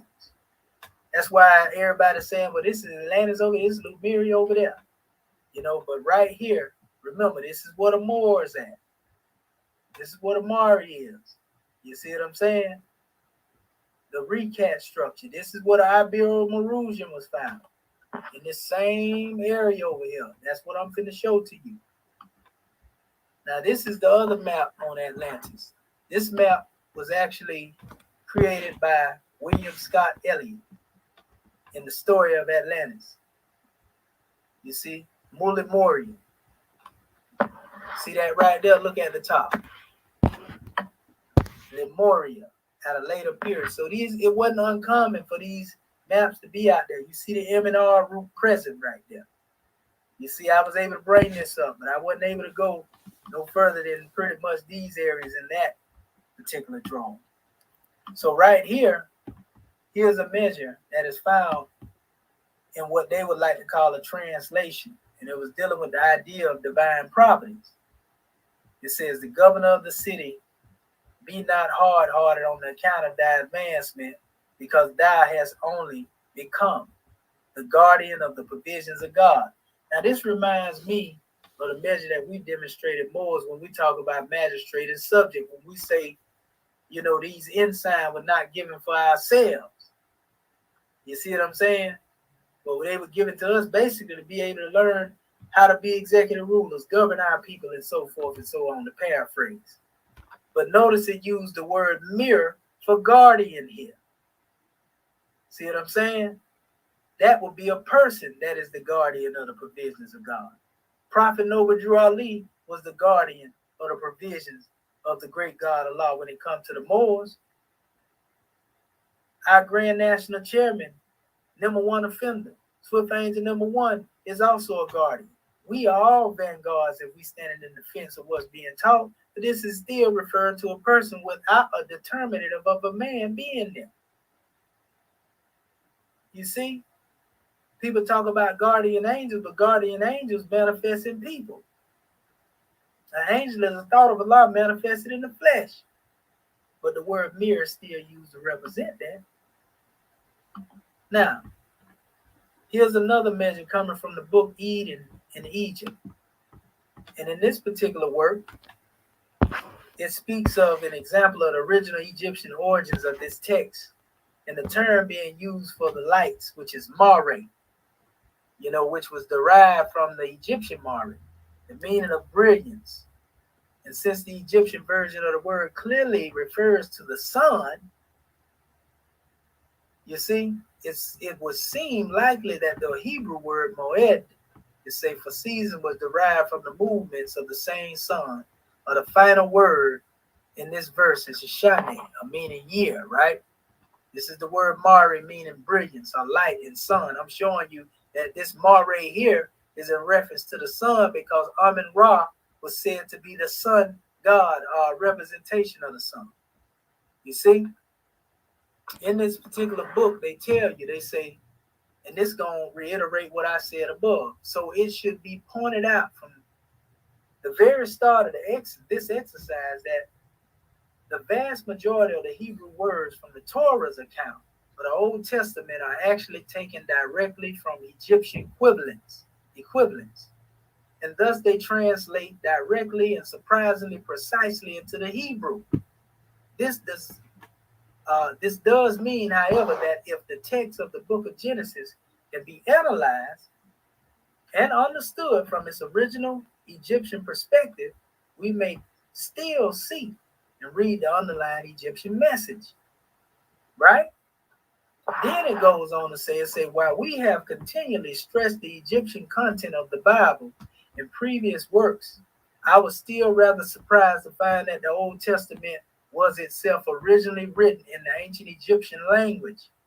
However, while this was a surprise, there was an even greater shock to come, as the context in which the original Egyptian words reside can substantially alter the meanings that have been placed upon the various Hebrew and English translations. So if we are to revive the original and true meaning of the book of Genesis, We need to investigate the biblical verses in their original language and thus fully understand the context in which they were originally written. That's what I'm demonstrating right now. You know, when I was showing you all these connections to these scriptures, biblically, Quranically, all that. It's what you call, you name of the Holy Quran, a mecca from the Kemetic standpoint. Comedian transliteration with it. You see what I'm saying? We making it plain over here, family. So the word Mari, again, here goes back to Amen. And they're telling you, even if you go back to, like I broke down the terminology of Egypt dealing with the four rivers in the beginning, Euphrates, Gihon, Kishon, and Tigris, or Tigris, you know, E.G., you know, PT, which is, you know, an acronym that basically goes into the words, or we can say the root that deal with the word Egypt. In fact, our brother Malachi used to spell it that way, E-G-I-P-T. You see, but also with the first five books of Moses, which is also referred to as the Pentateuch. This particular 5 books, you know, are the Torah. If you look at them, 5 books: Leviticus, Exodus, Genesis, Numbers, Deuteronomy. If you take all of the letters off of the words except the first letters, you get Legend. You get legend. You get legend. So a legend is basically, we can say a mythos that's actually based off of something else that's actually true. So a lot of the books in the Bible, when they were translating them, though they were translated from Comedian stories, Sumerian stories, and so forth and so on, they were based upon truths according to those documents and teachings. You see what I'm saying? And then they remixed them and brought them in the Piscean records, in most cases, to try to bring the explanation to their scripture. You know, I even had a measure here where I got into dealing with, you know, the language that was used in Sabah, Southern Arabia, a Semitic language linked to Arabic and Ethiopian. That's the original Kushite language. Although this language was mostly replaced by Arabic with the advent of Islam, it has connections to the Hikapta, the Amharic, which is connected to the Himyaritic, Amharic, Himyaritic.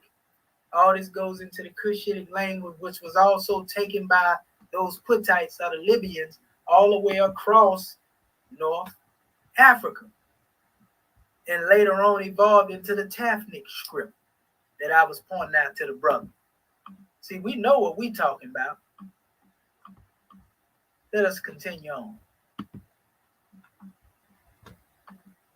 Now, they wanted to give you everything that they could find negative in relation to dealing with more, and say it didn't represent no human beings, right?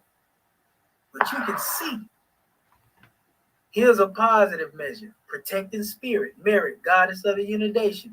I ain't got to go through all of them, you know, because that's just a waste of going all over, you know, the measures or whatever. We can get into this right here on our own time. But I'm showing specific words that are very key. Look, Me'aru. If you take all them vowels out of that name, you're going to have M, R, and R. Me'aru, right?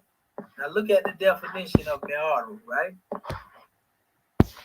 It has to do with a lake and Seket Aru. Now, doesn't that make you think again of Lameru or the Mari that I showed you in regards to dealing with the waters? See, this is how you trace certain things.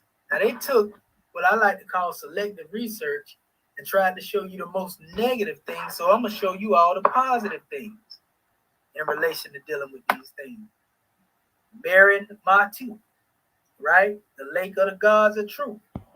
Merid Ma'at. You see? Bath of the gods of the thought, right? Then it goes on and on and on, right? Merinka. Notice Mer is the root.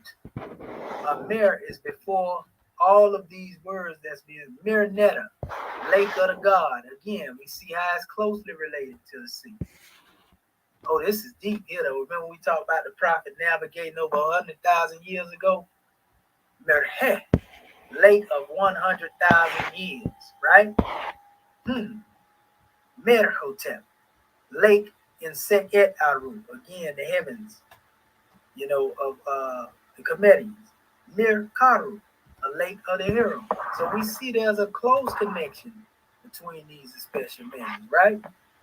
They want to show you everything negative. I'm going to show you everything positive in relation to dealing with this group. Now they say that word mir don't deal with no person, right? There's no word or determinative like they call it. These they favorite little determinative. Now you see, these are actual people here. See, this is how they try to deceive you. Mir, overseer, chief officer, officer head, superintendent, director, foreman. Are these people or spokespeople? That's a mir. Now you have mir art. Mir art is an inspector of dignities of the highest kind. Mir art, which is heads of families, sheiks of tribes. Now, who else do you know that use the term sheik other than the Moors? They say it ain't nobody referred to with the root meru or mir as a man, right? So I just debunked that lie right there. Meruat, overseer of the estates of the land, superintendent. Meraahu, inspector of cattle. Meru, chief of the caravan. All these people, family. Some of them ain't even got no determinative of a person in it like they like to talk about. But it's there. Look, chief of the caravan, see the Sphinx. The Sphinx is also known as Mera. Mera Insect, the chief of the mountain track. Mera Abu, inspector of horned cattle. So you mean to tell me all these mares here, which Wallace Bud say can be replaced with an O or a letter A. And damn one of these right here ain't referring to no people, family. Inspector of the horn, the hoof, the feather. Mare ant, Meru, peasant on one hand. Yep, y'all like to point that one out, but what about district inspector? Meru. Take the E out and the U out and you got M and R. Merao, overseer of the boats, captain of the fleet.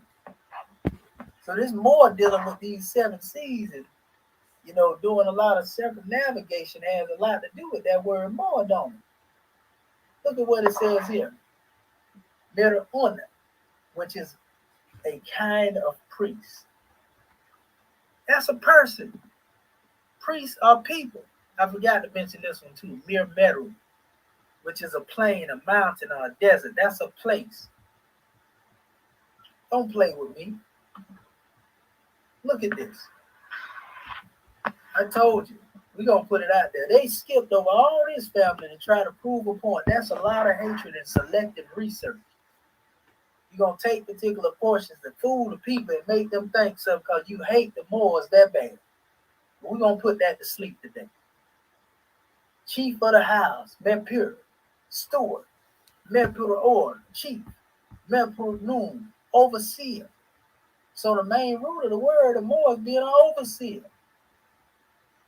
One that is basically demonstrating as the eye of the providence of the gods. Overseers of sacred property, Merumau, Merumah, overseer of the servants on the temple estate. Mermakin, chief of the royal cabinet, Mirminu, Mirmir. Come on, man. All these are people. Overseer of the blacksmiths. Are we talking about spirits here, family? Are we talking about spooks? These are people. And I'm showing you that this root word mir has always been a representation of people. When you remove the vowel, you got M and R. And I'm saying that the word Mari come through the lineage of the same roots of these words. Overseer of the South, governor, Mirdu. Man, must I keep going? Must I keep going? This is one of my favorite out of all the definitions right here.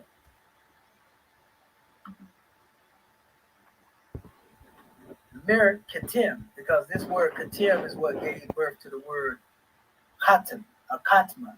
which is used for the word seal of the prophets in the Quran, Khatam. So Mir Khatam, they call him a keeper of the seal. Our holy prophet was a keeper of the circle 7, which is the seal of the Moors. Mir Khatimu, overseer of the keepers of the seal. Better yet, the prophet was the overseer of the keeper of the seal, and we the keepers of the seal.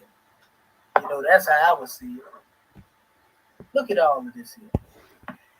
I mean, man, we can go on and on and on with this special drawing, family. The general opinion of men would never alter the nature of the truth. I just showed you how to trace these things etymologically. You know, it don't get no accurate than this. Look at this, Morocco. This is the name of one of the decades. Sound like Morocco, don't it? Mir, it means to tie, to bind together. This is why it says also on a crown, to fetter, to be fettered. You see? So if you look at that right there in and of itself, the term tie also goes down here. They're talking about a burt, which is a girdle, a fillet, bundles. Burt, which is a house and a place. It also goes into burt, which deals with a quarter in a town, a marketplace, a house, It goes on over here. Some very interesting measures dealing with these roots. Meru, Mereu, which is friends, Mert, Merit, love, desire, Meru, beloved, Meru, Meruti, beloved again, lover, friend, all these things dealing with love and friends. They didn't want to tell you that part about the root of the mirror. Let them tell it everybody means sick man, slave man, dead man, mirror, the cat, seer, the keeper of the books. He's all dealing with people love. You see, they even gave a message to what they call him Mir and Nebu, and he said, well, this is the governor of the Greeks. You know, so, man, it's just crazy that our people would be, you know, they would go out here and have this much opposition toward the truth. Maru, woman, Mera, lover, friend, Mary. Look at this here. Mir, pleasure, both. Mir, beloved one, Mary, a title of several gods. There it is again. Remove the I and the E, and you got M and R.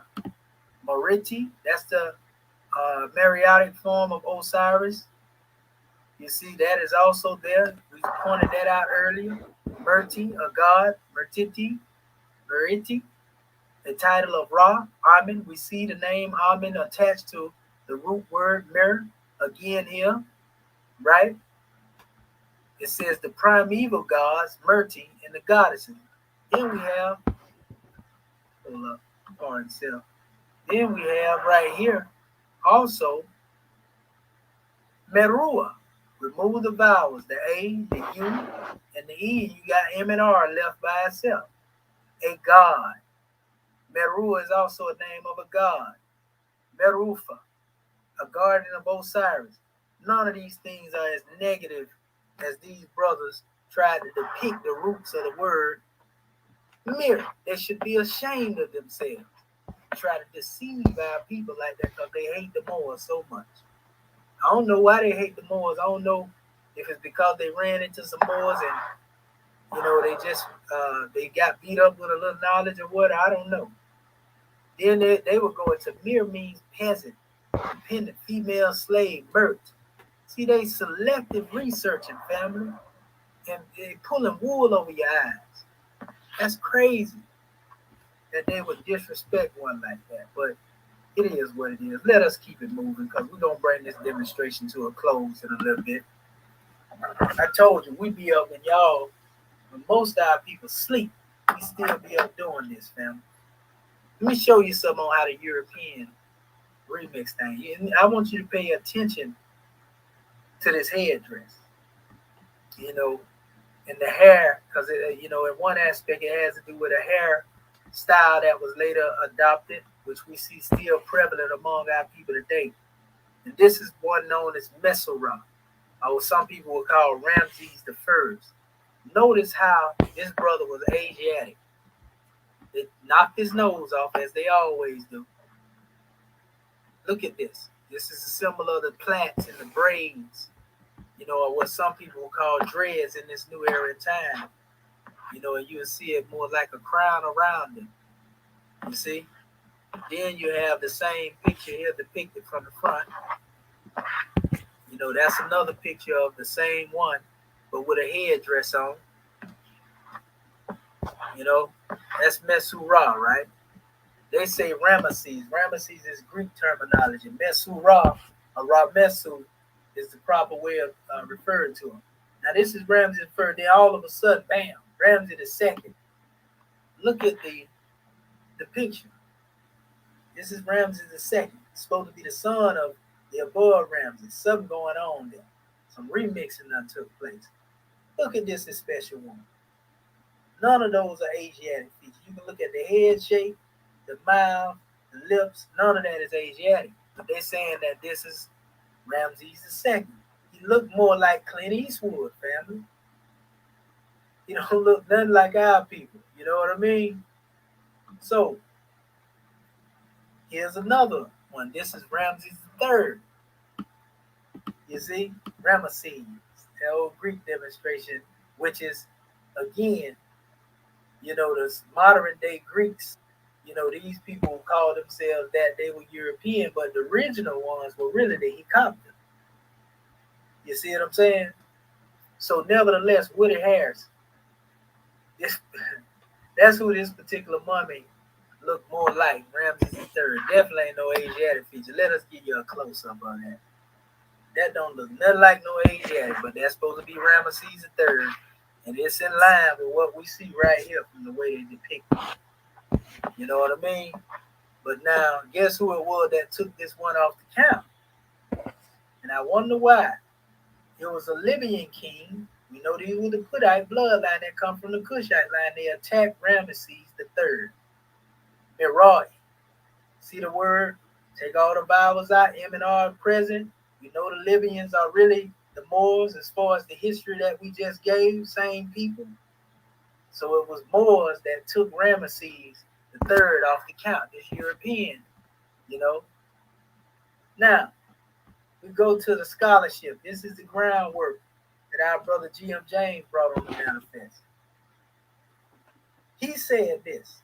He said, during the Persian and Greek and Roman invasion, large numbers of Egyptians fled not only to the desert and mountain regions, but also to the adjacent lands in Africa, Arabia, and Asia Minor where they lived, and secretly developed the teachings which belonged to their mystery system. In the 8th century AD, Moors, natives of Mauritania, North Africa, invaded Spain and took with them the Egyptian culture, which they had preserved. Knowledge in the ancient days was centralized. It belonged to a common parent system. The wisdom teachings are the mysteries of Egypt, which the Greeks used to call Sophia. He'll tell you that the Greeks tell you everything they learn from the Kemites. He said, as such, the people of North Africa were the neighbors of Egyptians and became the custodians of Egyptian culture, which they spread throughout considerable portions of Africa, Asia Minor, and Europe.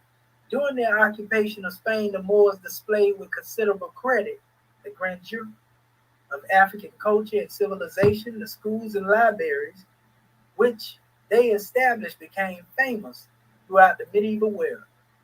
Science and learning were cultivated and taught. It says the schools of Cordova, Toledo, Seville, and Saragossa attained such celebrity that they, like their parent Egypt, attracted students from all parts in the Western world, and from them arose the most famous African professors that the world has ever known in medicine, surgery, astronomy, mathematics. But these people from North Africa did more than merely distinguish themselves in Spain. They were really recognized custodians of African culture, to whom the world looked for enlightenment. Consequently, through the medium of the ancient Arabic language, philosophy and various branches of science were disseminated. And all the so-called works of Aristotle, metaphysics, moral philosophy, natural science, translations by Leonardo Pisano, and Arabic mathematical science translation by Guido A. Monk of Arezzo, and musical notation. So this particular brother went on to say, in addition, the Moors kept up constant contact with Mother Egypt, for they had established caliphates not only in Baghdad or Cordova, but also at Cairo in Egypt. Europe in the Middle Ages, it says, just here, it would be well to mention that all the great leaders of the great religions of antiquity were initiates of the Egyptian mystery system. From Moses, who was an Egyptian hieroglyphic, down to Christ, and which is the teaching that we teach in our Circle 7 when he was in Kemet. It should be also of interest to know that the European scientists like Roger Bacon, John Kepler, Copernicus, and others obtained their science through Arab or Berber sources. It is also noteworthy that throughout the Middle Ages, European knowledge of medicine came from these sources. So the brother just put it out there right there, brother G.M. James, telling you the Moors were the ones who became those priests, who brought these special measures or these teachings. They preserved the knowledge after everything failed. Now, this is for those who don't know the difference between Greek and Coptic, as they like to talk about it. Ain't no such thing in all actuality as a Greek language. But the so-called Greek language, the only difference of it being, what it is considered, is that alphabets from it has been taken. It's missing like 6 or 7 that was originally in the original. Let me bring that back to you. Make sure I do that. The original Coptic. See the Coptic alphabet? It existed before the Greek. The only reason European came up with what they call the Greek, as we like to reiterate, is because they were superimposing themselves in the history and trying to make themselves seem ancient. And also, if you go to looking for some Greek, and they get credit for all the records that were transcribed in Coptic language, like the Book of Enoch, like all these other books. And then they call their books Greek and you're in Coptic, then all the Coptic books must be pseudo, and the Greek must be the truth. They're pulling wool over your eyes again. So they're really talking about one language. If you know Coptic, you basically know the Greek. And I'm going to prove that. This is a picture of Sahidic Coptic alphabet right here, right? This is a different style in the way of writing, but it's the same alphabets that I just showed you. Now look at this. I'm going to blow it up. Look at the language they writing in. The same Coptic alphabet I showed you, which they call it Greek. See the brother with the locks in his head. You see the sister over here. You see they melanated as ever. Misnomer Greek text. This is supposed to be a Greek text. I put it beside what's known as Coptic. Look at them two texts. This is the last stage of the Egyptian language. Notice the Coptic one got an ankh over here. See what I'm saying? Symbols like the seed and the flower of life, they come from the Coptic. This is an Arab depiction of Aristotle, who was supposed to be among those so-called Greeks, right? Look at Aristotle.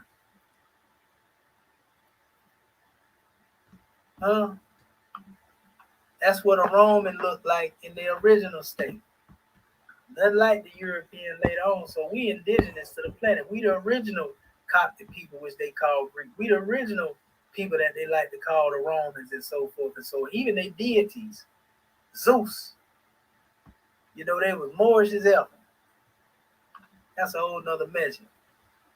We almost done. It said generally held that the word Moor is defined as North African Berber, late 14th century from Old French Moor, from medieval Latin Morus, Latin Morus.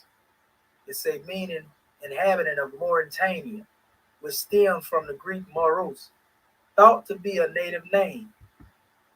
Yet it's very unfortunate that many neglect to trace them the terms etymological roots further back, as language did not begin with the Greeks and Romans, nor did the term more. And this is what I've been trying to tell these people. It says, so we must look further back to find its true source, which brings us to the Phoenician term Mahuri, meaning Western, and can be ultimately linked to the Egyptian M and R, Mir, Mar, Meheru, Mu. Now you see the chronology out on how I had this stuff in order. I couldn't get all this out in that little bit of time. A Book of Beginning by English poet and Egyptologist Gerald Massey, he tells us that this name for a land in northwest African center, always reckoning from the south, would deposit the names of the Mari, Mari land, Maryland, right? Marmarica, a duplicate form of Morocco, as the Mari or the Moors who went further north into Spain, right? It says Zelplum. It says from these and other data may be the dome, pardon self, may be drawn, pardon self, the inference that the Maori people were self-named as immigrants who came from the northwest. One name of which the Maru, it says Egyptian Meru or Meroi or Meheru. Gerald Massey further states that the Maori name is that of the later Moors of a land under the tropic Cancer and northwestern equator, as well as the Ethiopia. A typical birthplace in the name of the Moors found on the Egyptian monuments is written Mari, Maruri. The original Mari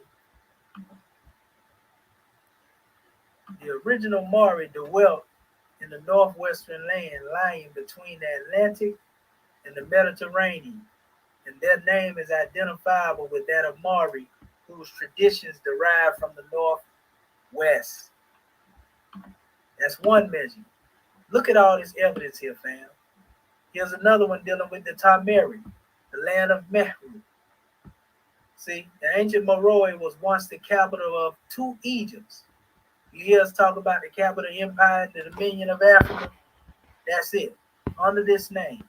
The first, lower, and upper Egypt were north and south, but the Mari or the Maru, let me blow that up so you can see it, is north and west. And this is keeping with the Mehed, north, and the Rehu, which is the horizon of the west. Meroe in Ethiopia was due north from the equator, but reckoning from Central Africa, from Habesh, Abyssinia. We should find the land of the ancient Mari, Mauritania. Howsoever the district was bounded at different times, it says, was always to the north of our center, which travels from the equator down to Lower Egypt. Thus we have a Mari. It says for the country of northwestern Africa, answering to a Mori, name of the northwest, Maoru. This shifts the duality of Meru or Meru from the north and south and north and west, just as was shipped when where it says when the hinder part, west was called Kep, a place going down instead of going north.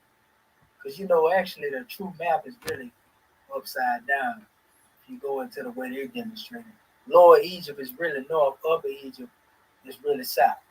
So it said this name for land being northwest in the African center, always reckoning from the south, the deposit the names of the Mari and Mamarica, duplicated from Morocco as the Mari or Moors, who went further north into Spain. Zeppelin. It say from this and other data may be drawn the inference that to the Mari people were self-named as immigrants who came from the northwest, which is Maru, Egyptian Meru, Meheru. So these particular conclusions were drawn, during the time in the 1800s, more. I didn't just make this stuff up. Ethiopia properly is how remarkable in ancient history and scripture is called Cush, and its kings are distinguished those of the Mari. The country of these Mari was in very ancient times a great state in South Egypt. Its capital, Meroe, again, They think I made that up. Contrary to the express testimony of the ancients, has generally been placed to near Egypt. It was probably suited or situated for itself in the neighborhood of Sinai. The Maorites had a particular kind of civilization. There could be no doubt that the hieroglyphics and all the afters, this is what they are saying back then, after we find as Egyptian civilization originated among them.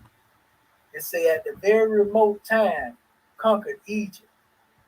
The ancients themselves traced themselves to the knowledge and religion of the Egyptians. They describe their monuments as Ethiopian, and all that can be made out by historical inquiry confirmatory of this view. It says the southernmost monuments of Egypt between the two cataracts are the grandest and most ancient, then follows Thebes. It says, and as we advance northward, the monuments became smaller and more insignificant, but the monuments are found so higher up the river in south of Meroe. Right? Here's another measure. And this is actually really reiterating the same stuff, so it ain't no need for me really going into that, even though it's a different art. Here's another measure here.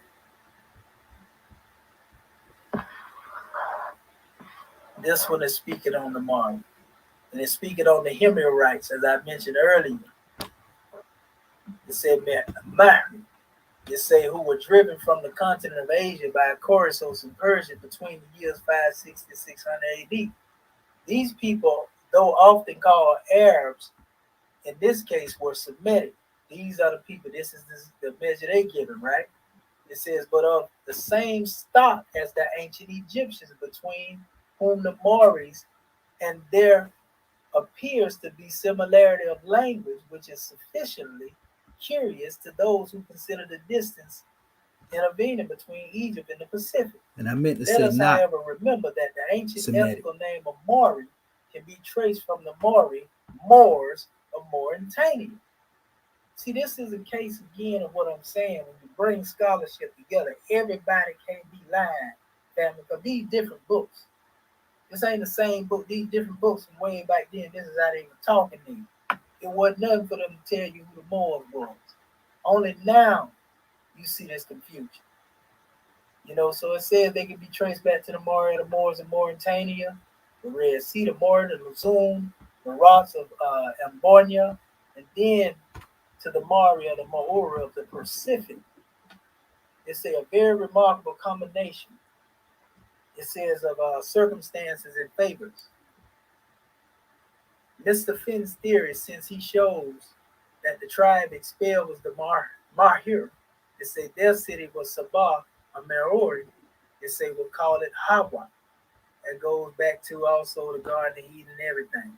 It said last but by no means, at least he shows that they were essentially a maritime people and traders who had long known the islands which they were about to migrate. He said the wide distribution of the racial name Mari is a matter of importance which can hardly be exaggerated. The more so when we find it in almost every instance accompanied by the equally ancient territorial name of Sabah. And Sabah Meroe was a combination that was mentioned together. That's the Sabah Moors that I was talking about in the beginning, family. We made our point there. Here's another source. In this particular source, African Septuagint, Mauritania is what they gave. This is the oldest source too. It says, called the people Marusi in the country Marusha. You see, it says in which they were followed by some of the Latin poets. It said, but afterwards they adopt the proper appellations of Mari and Mauritania. It says, taken as a whole, it was exceedingly fruitful country, and sent great quantities of corn. It says to Rome and other parts of Italy. But they go into everything showing you how these ones were, the Numidians and so forth and so on. But I want to go to the definition they gave in reference. The Mari are said by some authors to have attained their name, Mari, from their black tawny skins. Now they're using the term black, in relation to describing the description of what they call our people by, to relate it to this measure. But the Mari was who they were. Compared with, it says, paler complexions of the southern Europeans. However this may be, it was certainly the collective affiliation used by all tribes of Mauritania, meaning they used this name Mari. This was before the Greeks. So the people telling you they got this from the Latins, they lying to you, and I done demonstrated that about 6-7 times already, and even more. So the original indigenous people called themselves Mari. The Greeks adopt that term into their so-called language, as they call it. I was there automatically, but the real Greeks was really Copts. You see? So again, the Romans, the Latin, all this was adopted into their language. These people were calling themselves Mari. It wasn't Latin that gave them that name, like people telling you in this new era time. All this old material, everybody can't be lying, folks. They saying the same thing.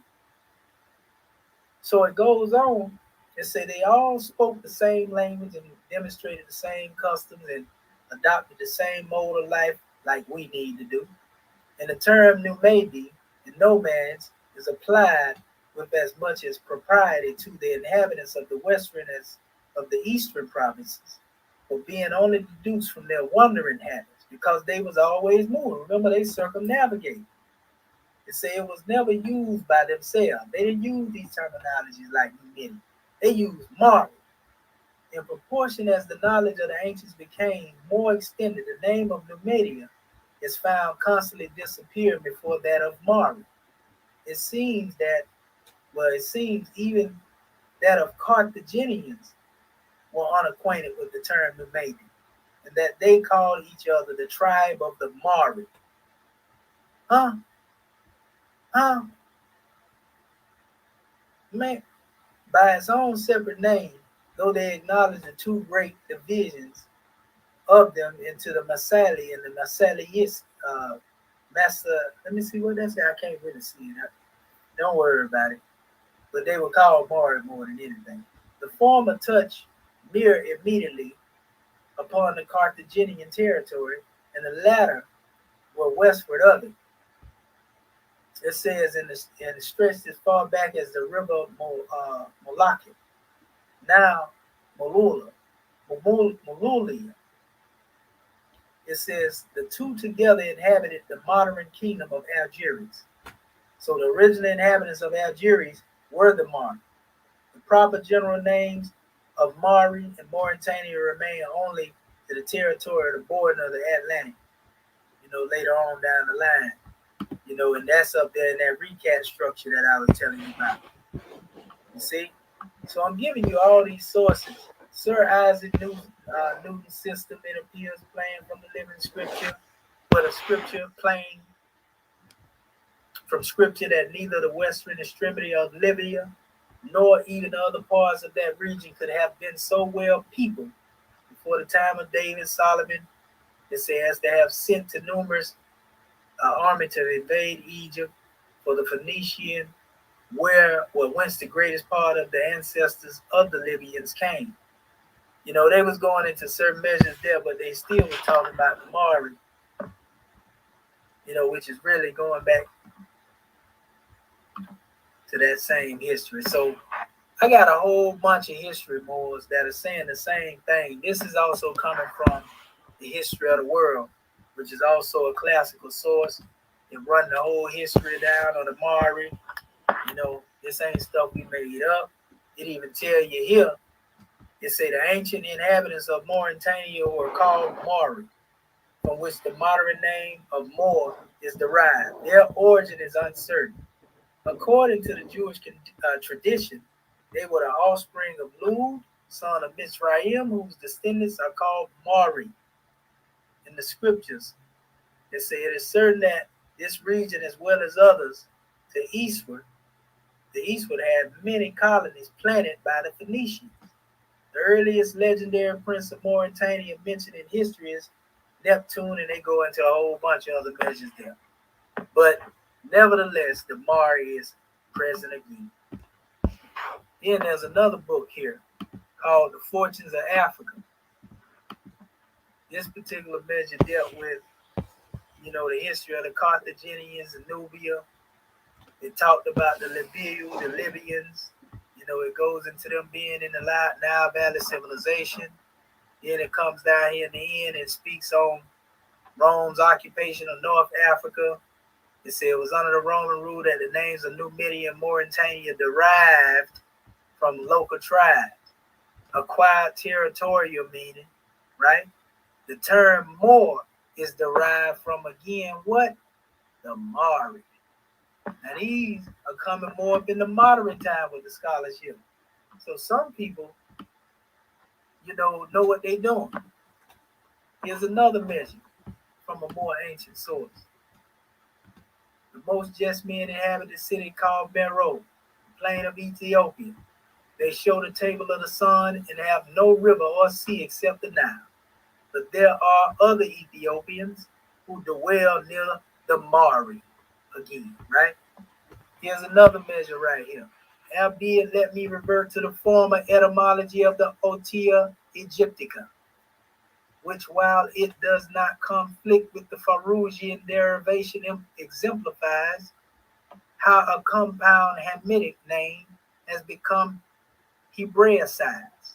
For in Berber nomenclature, Pharusians, Marusians, Amari, and their endless Getulian, it says homonyms, it says homonymies, pardon itself, it says all inflections preceding the Ra or are but demonstrated aggregations to that of omnific monosyllable. It says whose birthplace, according to the Aztec, boy, they had some crazy names back then when it comes to these Europeans. It say might lie among the divine R, whose tomb is not yet constructed in Morocco. Now, this brings me back to this particular measure, which is most controversial. So when I told that one that our men is more, we have a measure where we say, about in regards to dealing with the first physical man. There's a drawing in our questionnaire. We ask the questions here. What other name did we get of truth? Holy breath. What have you to say about the holy breath? All we can say, it is what? Great, it is good, it was, it is, and evermore to be. Amen. Then it says, at what place on earth was the physical part of man formed in the Garden of Eden? You see? Now, this first physical man was not the same as the one known as Adam. You see, the first known or the most ancient deity worship is Amen. Amen is great. Amen is God. Amen is evermore to be. Why did I put that measure there? Because when you come here, more is Amen. And Amen is more. So tracing it back to the same root, removing those vowels, after everything I just said, you will be foolish to try to refute that. I know hatred will make you do a lot of things. Now, here's a measure from the Demari. Demari means Moorish gods. And the Depatri. This is the name of the book. It's about from the 1800s. It says, there is no doubt that Corippus believed Amen to be the chief god of the tribe of Moors, the Mari. You see? Oh yeah, we bringing hard truth tonight. A lot of y'all ain't never heard this here. And I just had to add this in there as a bonus. Because, they had a determinative, as they like to call it, with our men holding the scimitar, the confess in his hand. And that's what we demonstrate right now, that scimitar talk. So we even showed the connection of the headdress. If you look down here, This is a Kessite, 1176, 1162 BC, with a white fez on. That's our people right here. He even got his hand on him, even though it's the wrong one on that aspect. But look right here. These are your Amaru. You know, those who come through the line, you know, them ancient Moabites. Look at that. That ain't no European right now. He got the same headdress, you know, but this would be more of the scarlet color we wear. There it go right there, this new era in time. See? That's Ashurbanipal, the furs, 1049, 1031 BC. Then you got a more from 711 AD to 1492. Wearing that fez. The colors of the fez, if you can see the white and the red, they actually come from the crown of Kemet. The white represented Upper Kemet, the red represented Lower Kemet. When you put them together, it was symbolic to where you're dealing with a mastery of Lower and Upper Kemet. He was a governor, an executive ruler. The fez is the headdress of the ancient Meru Kushites inhabited by the Moorish Empire. You see? So, Meru, top Meru. That's the place in the land in Kush. We showed them brothers up here the Damari mean Moorish gods. They denied that, and that's all over the place. We showed them that Mar is also synonymous with the high priest of Anu. Priests are men. It ain't just one priest in Kemet, it was many priests. Still go back to that Mar though. When you remove them vowels, the fact remain, M and R is death. When you come here, I got so much more. I even got more than this, Moors. This is just overkill that I'm demonstrating over here right now. Mauritania, on the ancient maps. You see it again. Marorian, Marken. This is the area that is known as Morocco today. Mari, where you see it at, on the map. What are Naga at though? What they at on the map? It don't exist. So all that right there is basically who inhabited this area here. We also have another map up here showing you what they said. Look at that, from the Egyptian all the way over here, Moroccan, Berber, Mozabites. You see? Now watch this. I showed this before. Many of you Moors already seen this. This is, you know, Mahurim, which equals Mari, which you heard some of them scholars refer to earlier. You know, if you notice here, and that's just showing the alphabet and all that, there are certain things they tried to remix as well. But notice it say this etymology is of no value referring to this portion, Marus Pygmalius Atlantis. But it says Bokar with more probability deduces the name Mari from the Phoenician Maharum, meaning the furthest people. It says, for after the Mari came the Western Ocean. They talk about what they call the Atlantic Ocean, basically. So that's the people of the furthest west, those who was living off of this particular coast of Africa, what they call the Atlantic Ocean. The Atlas Mountains, this area, the recast structure, this is where all this history dealing with the Mari and the Moors come from. This is another picture of some of those ancient Moors. Same picture of Ashurbanipal, but showing the whole picture. You know that's our people, family. Stop playing. I gave the same picture as a reference here dealing with the Sumeru, the Amaru, the Amorite, the Mar, which they refer to them in Sumerian texts as, which is a Kemetic word as well. Mari, ancient Moors of Sumeria, Mesopotamia, Syria, right? We have another picture depicted amongst those of Mesopotamia. Look at the complexion. They'll tell you Mesopotamians ain't our people neither. That's why I put that down. Then you see a remix of this in Muhammad, Prophet Muhammad Ibn Abdullah. You know, when he went into the heavens, they say he rode a particular creature. And this comes from Kemet, which is a sphinx. So that's why you see Muhammad, he rode a sphinx through the seven heavens. The angel Jibril was the adept and swift angel who assisted him in his spiritual initiation.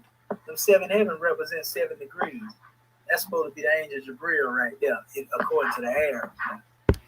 their depiction. But guess what seventh heaven is known as?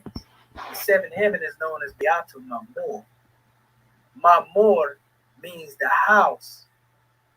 You see, the frequent visit house, the house, of Allah, the house, of the angels as well. And that's how it's pronounced in the Arabic, Mamor, right?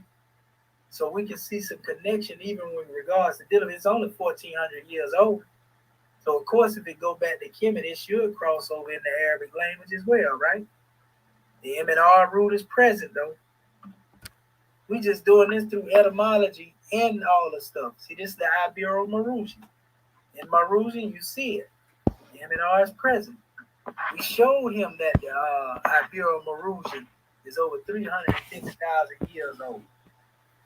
When he was talking about that little tribe, he was talking about they wasn't nothing but 120,000 years old that was mentioned. Matter of fact, there they go right there. The Nagaloba. You see that? I hate when it does that. But you see the Nagaloba right here, Tanzania, that he also said were the same people of Nigeria and Igbo and so forth and so on. They're not older than the Jabiru who, even with the projected 300,000, but the actual years is really 350,000. Which I also was trying to emphasize to that one. Man, how can you go against all this evidence?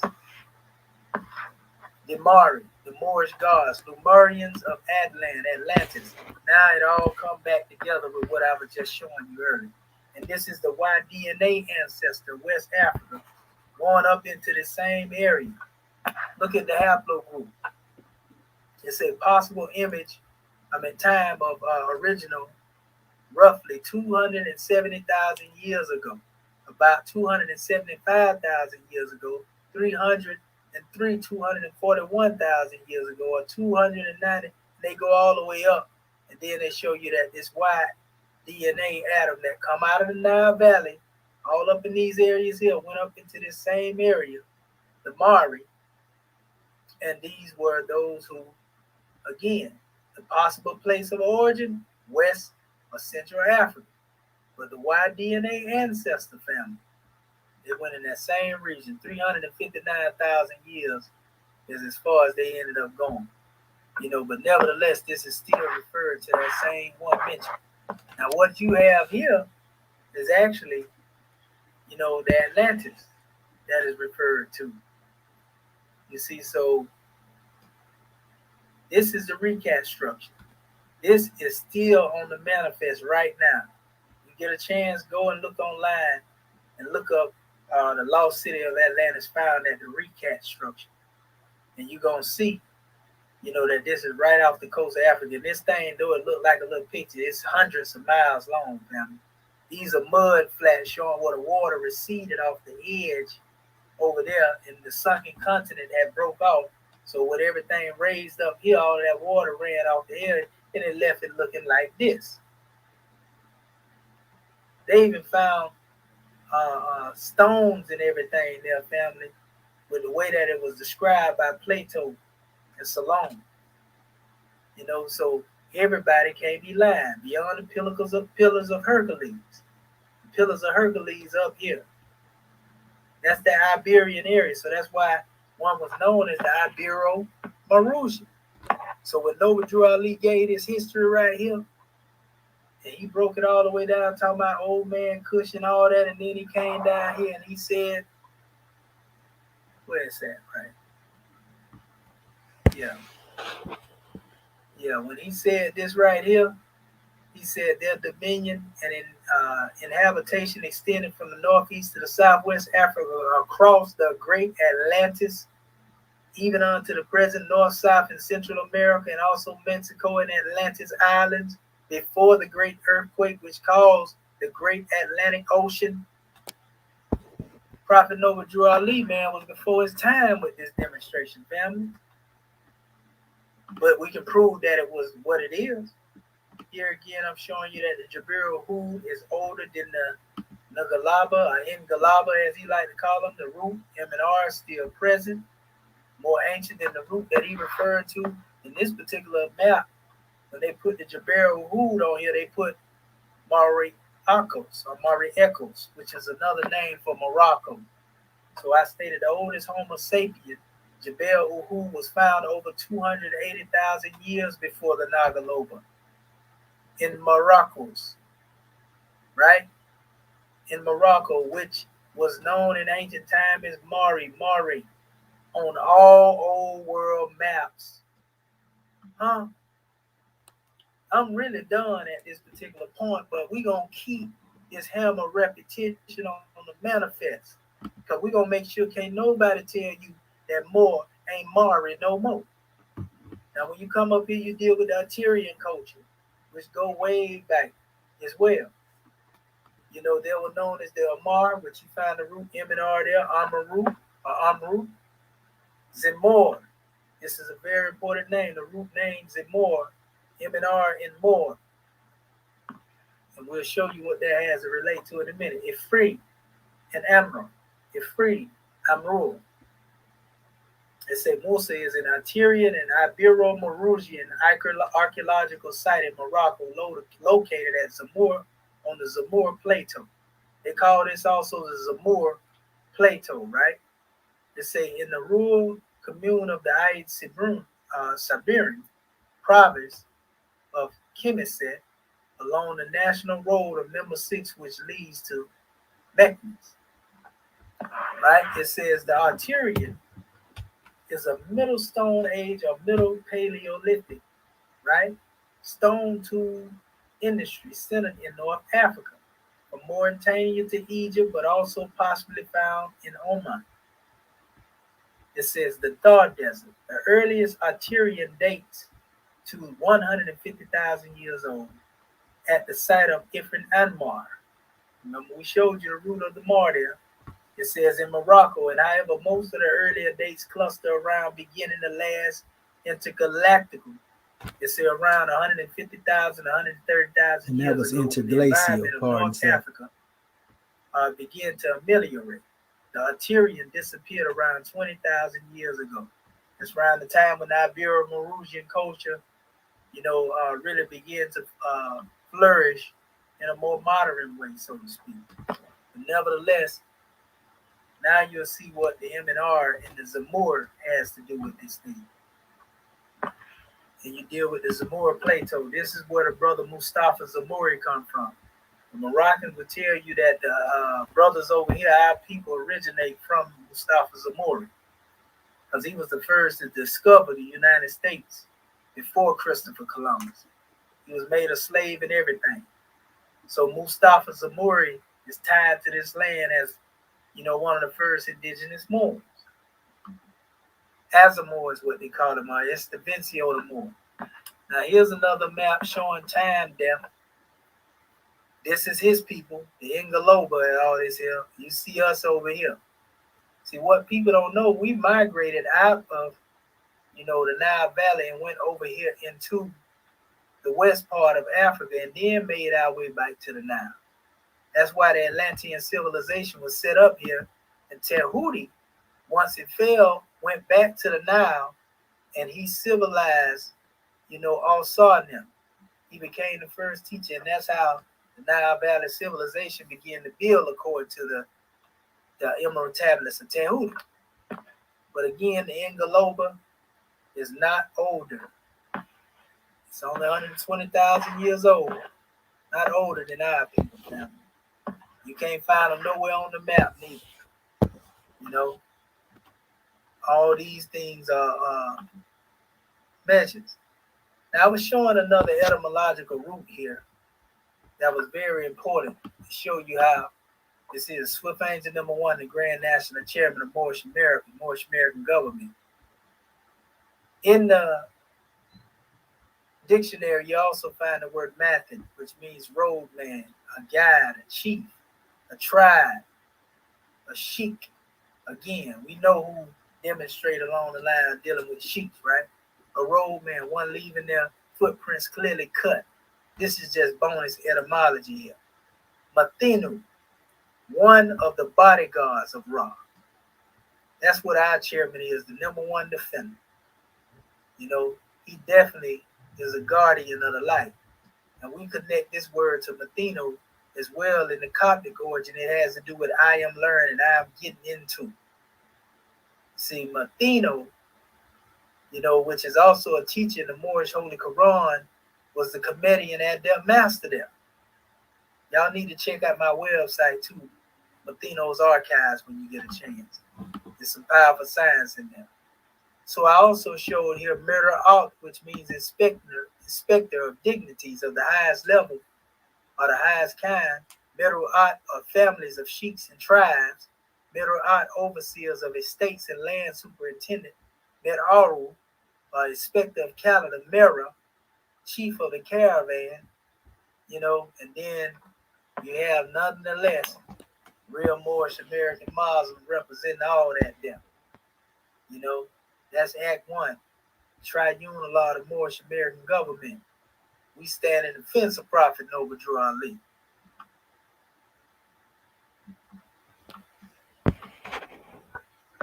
See what time it is? I'm still going. This how much I love my people, because I'm up when the rest of these cats sleep somewhere. Because I stand in defense of this truth. Mary, which is, they have an Arabic version. It also go back to Kemet though. Mary, which means beloved, was also adopted into what they call Hebrew and the Arabic because it became known for the female or the mother of Yeshua. Mary or Isa, right? They like to call him Jesus. Mary also goes into the name of a high priest of Amun, which we already exposed from the time of Imhotep as well in the 18th dynasty.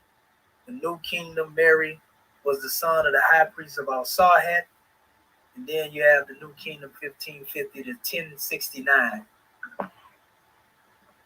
This is the derivation, etymological root with the word Miriam. All of that derives from here. They say, well, ancient Greek names Miriam and Maria found in the New Testament.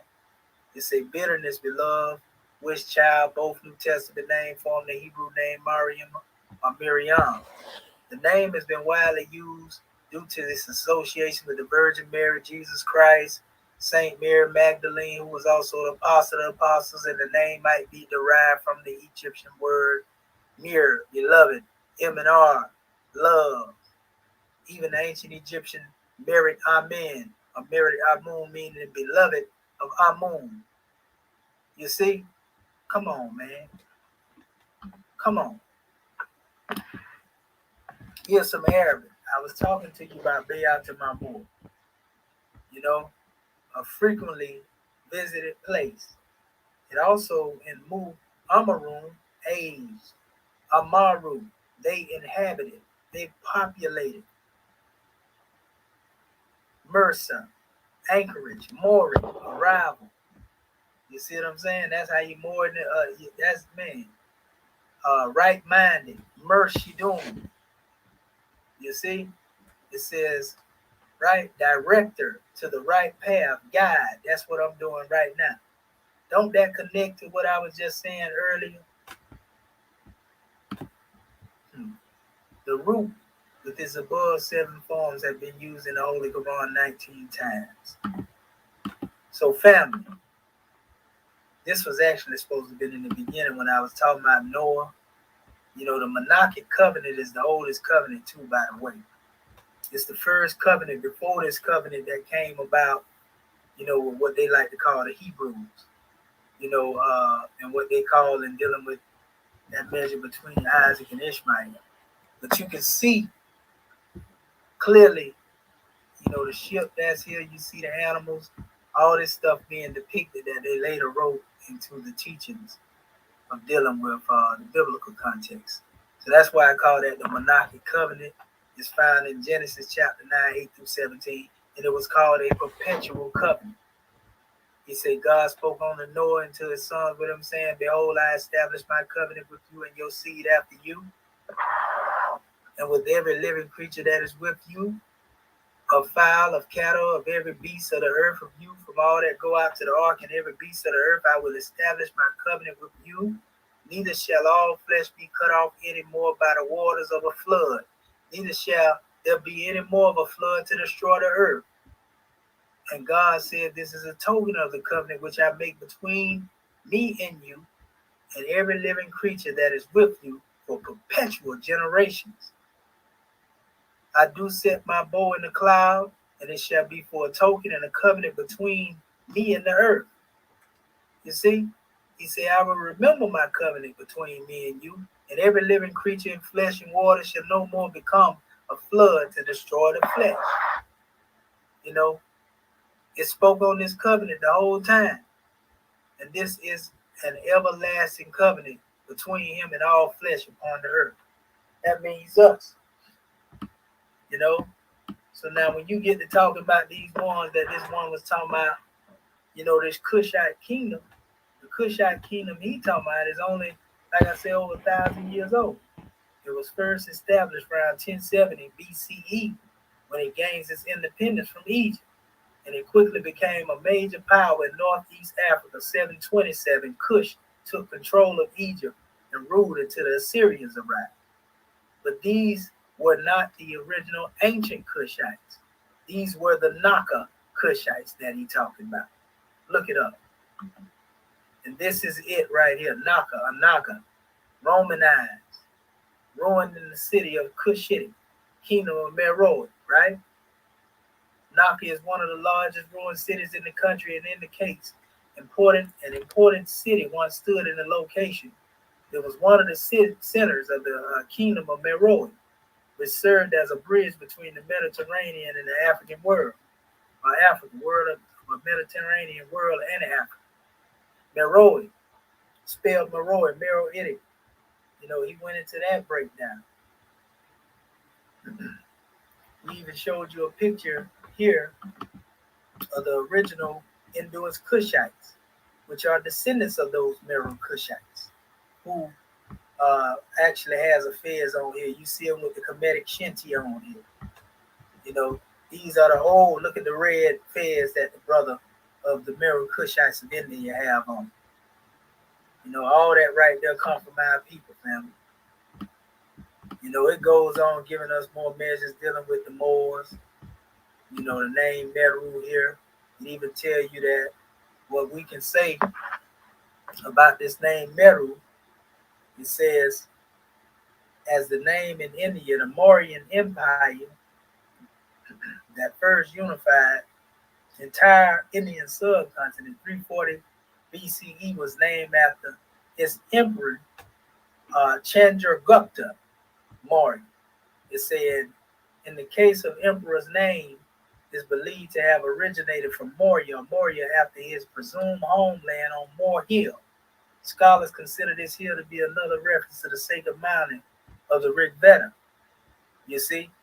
But up here, it tells you that those ones are actually known as Moors as well. You see, going back to that root, M and R, you know, so I mean, here's another measure with the same reference to what I'm talking about. The name that remains Marua, more of Europe, Amar, of Indian, the Jats or the Mauryans of Ashoka.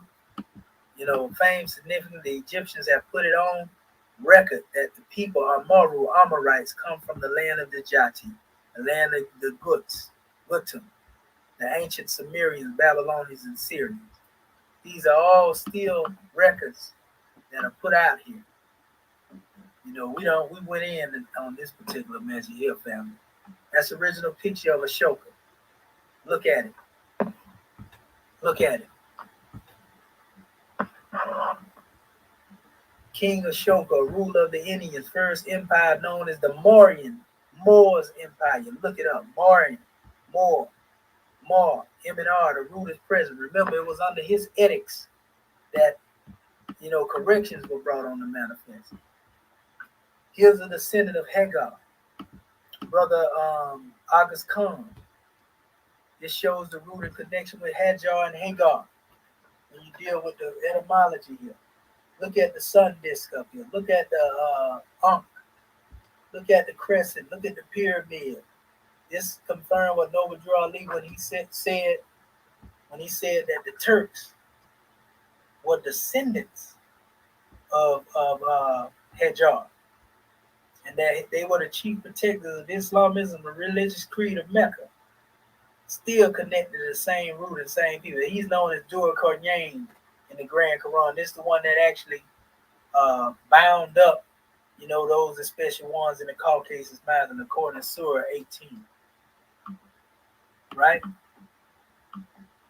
Here's the measure here that deals with the Naga culture. You know what I mean?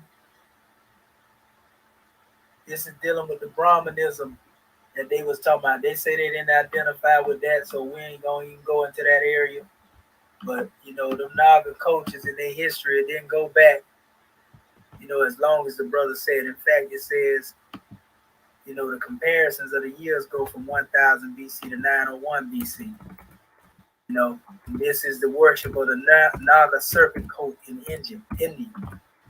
I showed, the origin of the Tefnic script.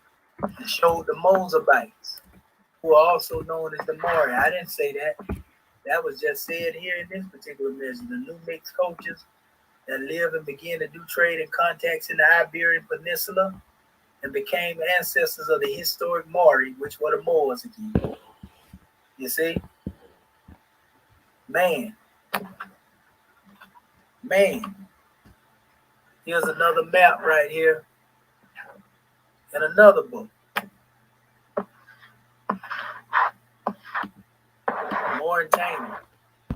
Mauritania supports a population of about 2,500,000.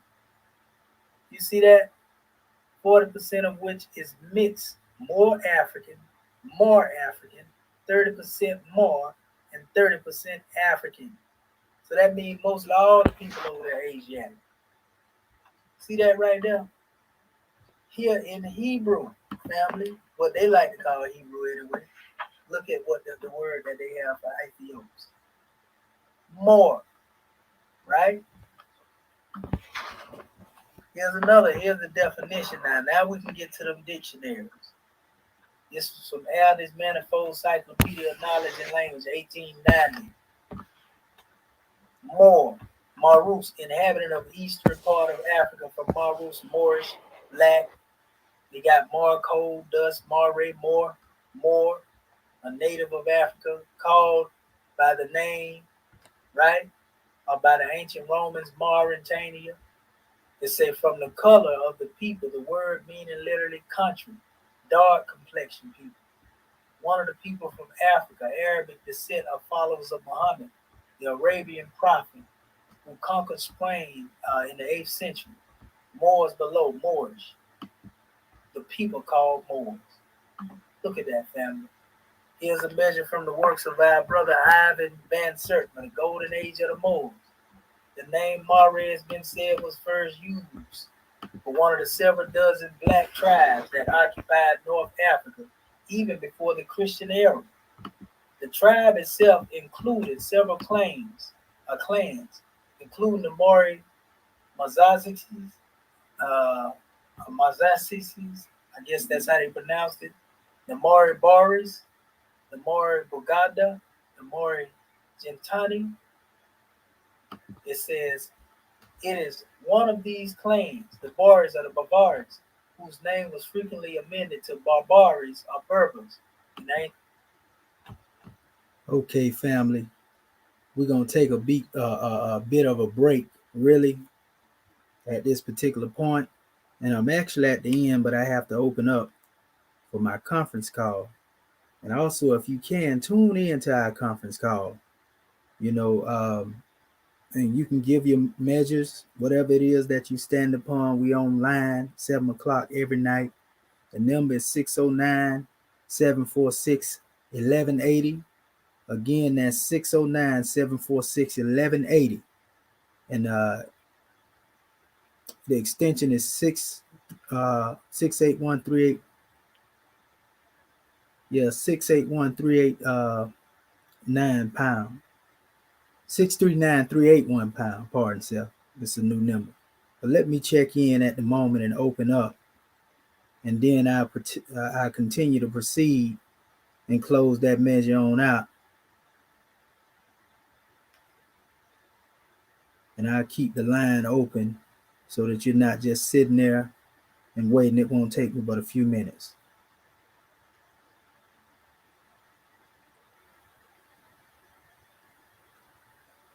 Welcome, and thank you for choosing free conference call. The recording has started. Please announce yourself.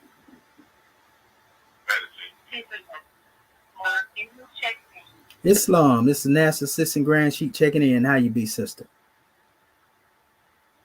Oh, I'm Moorish Science, Grand Man. How about yourself? I'm just as Moorish as well. All praise be to the great God Allah, Islam.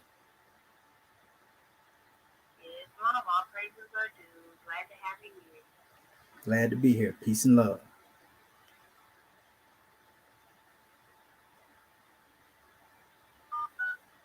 Muted.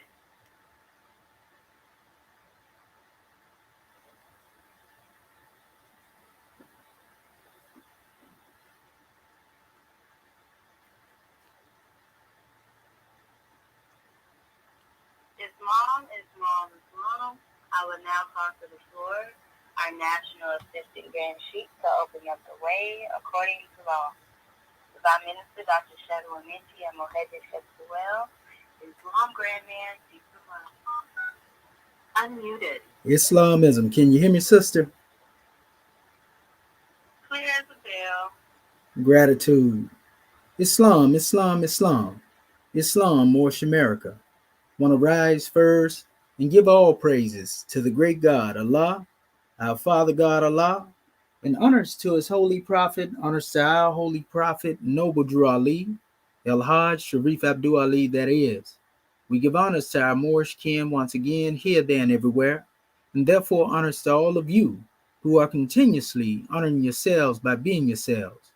But let us come forth with our ancient committee and adept Moorish American prayer. And as we come forth, we ask that you open up your hearts and minds as we open up the way. Islam, Islamism. Ya Allah abnu heru makuneteru. Ya Allah abhed heru. Ya Allah ma'at heru. Ya Allah hotep heru. Ya Allah heru. Ya Allah ma'at herakuti. Ya Allah ahwajet the duty. Ya Allah pertim sutek pertim heru. Ya Allah bamaduti. El hajat shepsis rab to Ali. Amin.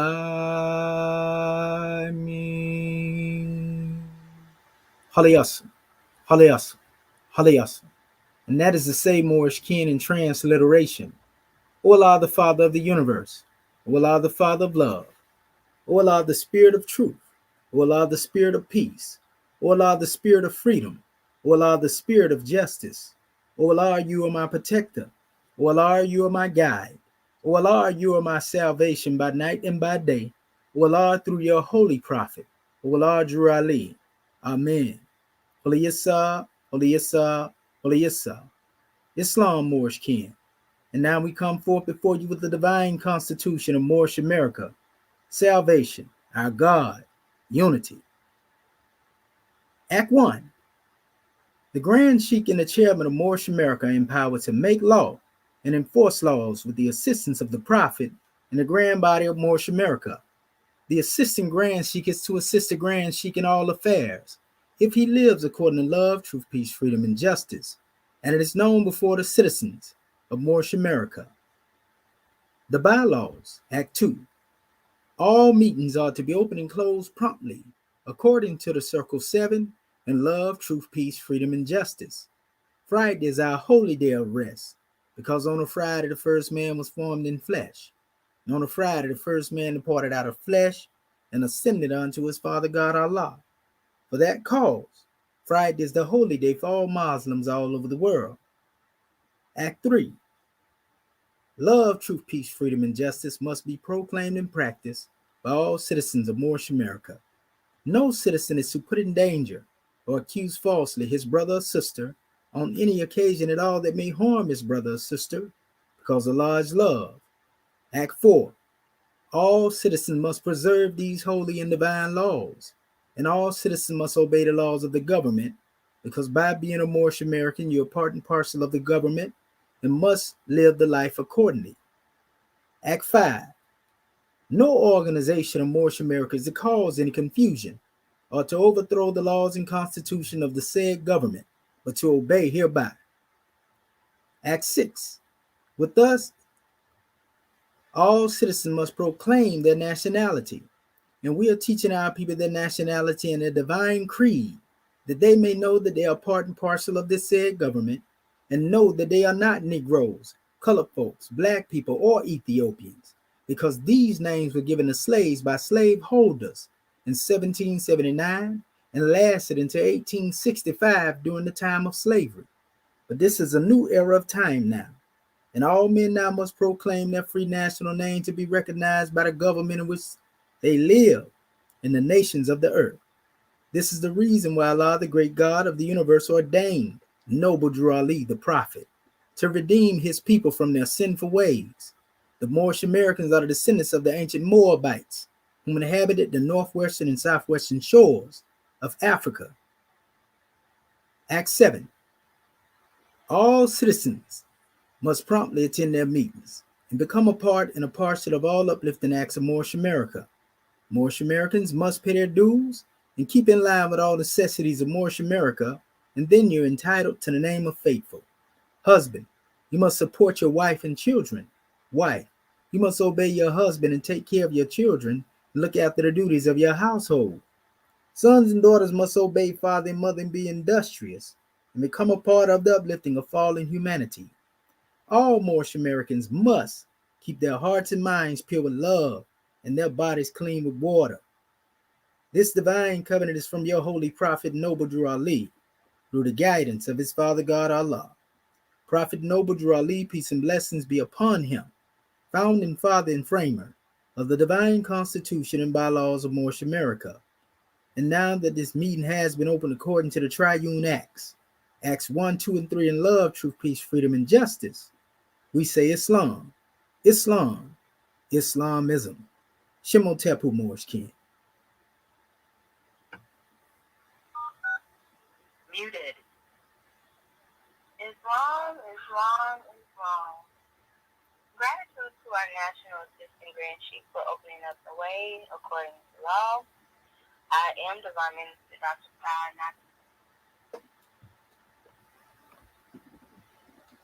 All right, family. And we'll pick up where we left off. As I said, we are almost finished. And this is how we demonstrate. We bring the truth. We on the manifest to bring the truth. So we're not looking for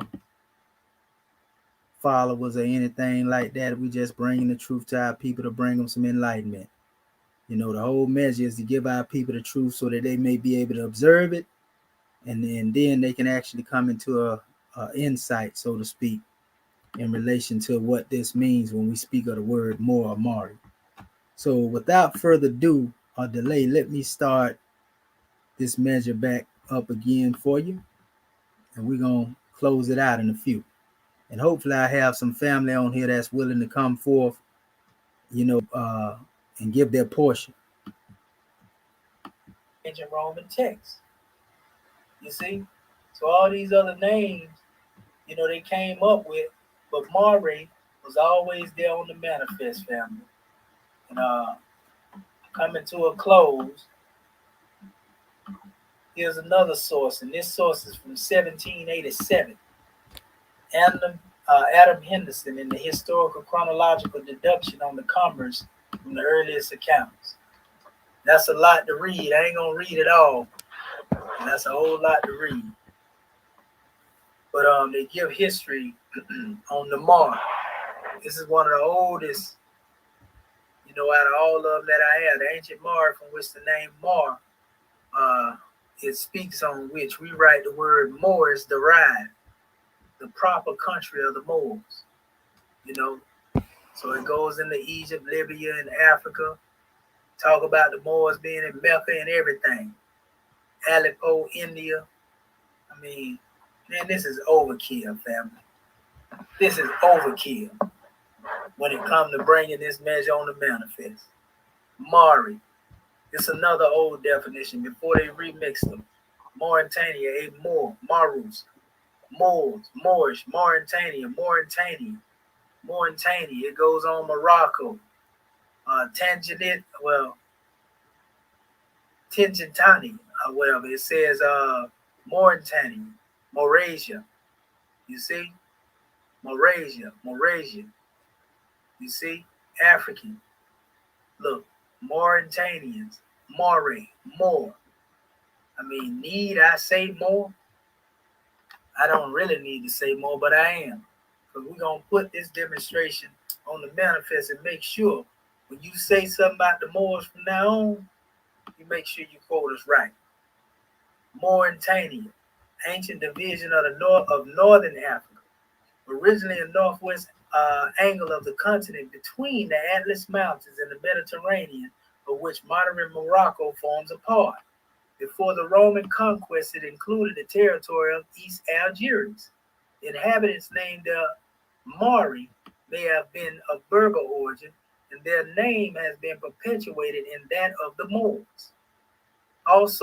See also Africa, races of Africa, prehistoric peoples, Moors.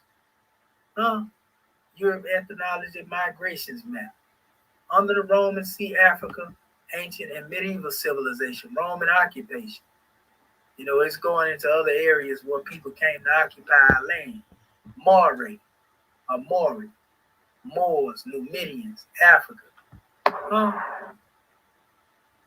And this is from the book 1923, another classical source, The New Learned History, page 5,500. Last but not least, they say, well, show me a picture of the Maori if they exist. Oh, yeah, we got that for you, too. That's the actual picture bust of the Maori. Notice it's 8, just like they have the 8 deities mentioned in the teachings of the cosmology of Kemet. But look at the headdresses. Remember I showed you the Mesura. They was demonstrating the same thing. The Maori, they was with the locks in their head. You see? Look at them features. You know good and well. Look at the hair. You know them ain't no European. Stop it. There's also a place, you know, that I can show, but all is where you see the headdress there. But look, you see the same headdress, hairdo here in this case, that corresponds with that of the Marmor, right? But then it states, as we just read it, that corresponds with what we were saying earlier. That's Ivan Van Sertima again. All right. In the last few slides we have here, this particular book called Inventing the Berbers. They let you know that the name Berber was a misnomer that was applied to the Moors by the Arabs, basically. You know, but the real name for them was Mari. You know, it talks about that in here. The Berbers of the Arabs are the Moors of the Romans. According to this understanding, instead of conquering the Berbers, the Arabs conquered the Moors, the Mari. And it's the reason why they translated and tried to run from the term Mari, because when we were calling ourselves the Dimari, meaning Moorish gods, being that they were Muslim, you know, good and well, them Arabs wasn't going to call us no gods. They're like, oh, y'all barbarians. And that's why they translated the word Moor as Berber. So it wasn't the Latins and the Romans, it was the Arabs that actually put that title on us. This is one of the oldest. It's where I ain't even look at it. You can see it still in a lot of the other languages. But Mar, Ethiops, Niger, you see? More, Equus, Badius, Equus, Niger, More, Beli More, Beli Morum, more land, Ethiopia, Africa. This is what they refer to more land as. More man, Ethiops, which they call it Ethiops, the Cushite land. Come on, man. Huh? Need I say more? No.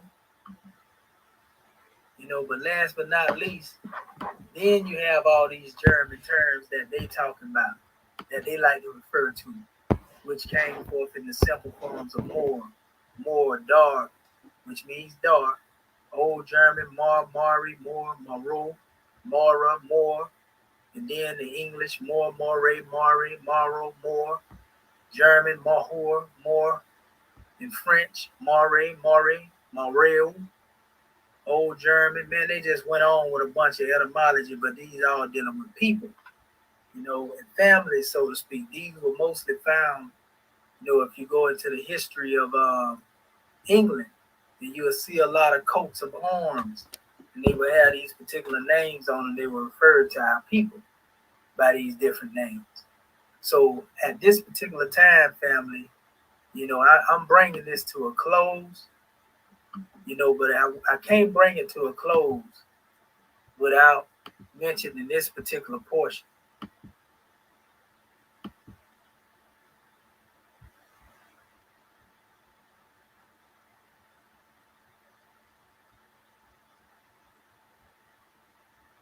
Oh man. Okay, so I just did that whole demonstration and I didn't have my stuff up here. Wow. But praise be to the Most High. What I'm gonna do, I'm gonna put this PDF out there to you. If you come to my for some reason it stopped sharing my screen. But what I'm gonna do, I'm gonna send this PDF to all of you with all this information on it and run it by it. In worst case scenario, I'll rebuild it again. But if I send this PDF to you, you will be able to get it and you can actually look at this PDF alongside of this particular measure. Most likely I end up probably going back over it, but a little briefer, just to make sure I got it up here on the record. I went hard, but I got all this information up here. So we'll get it back to you. Okay, family.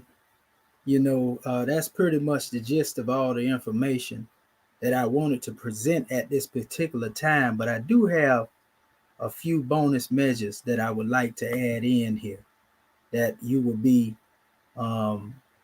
interested in, I would think.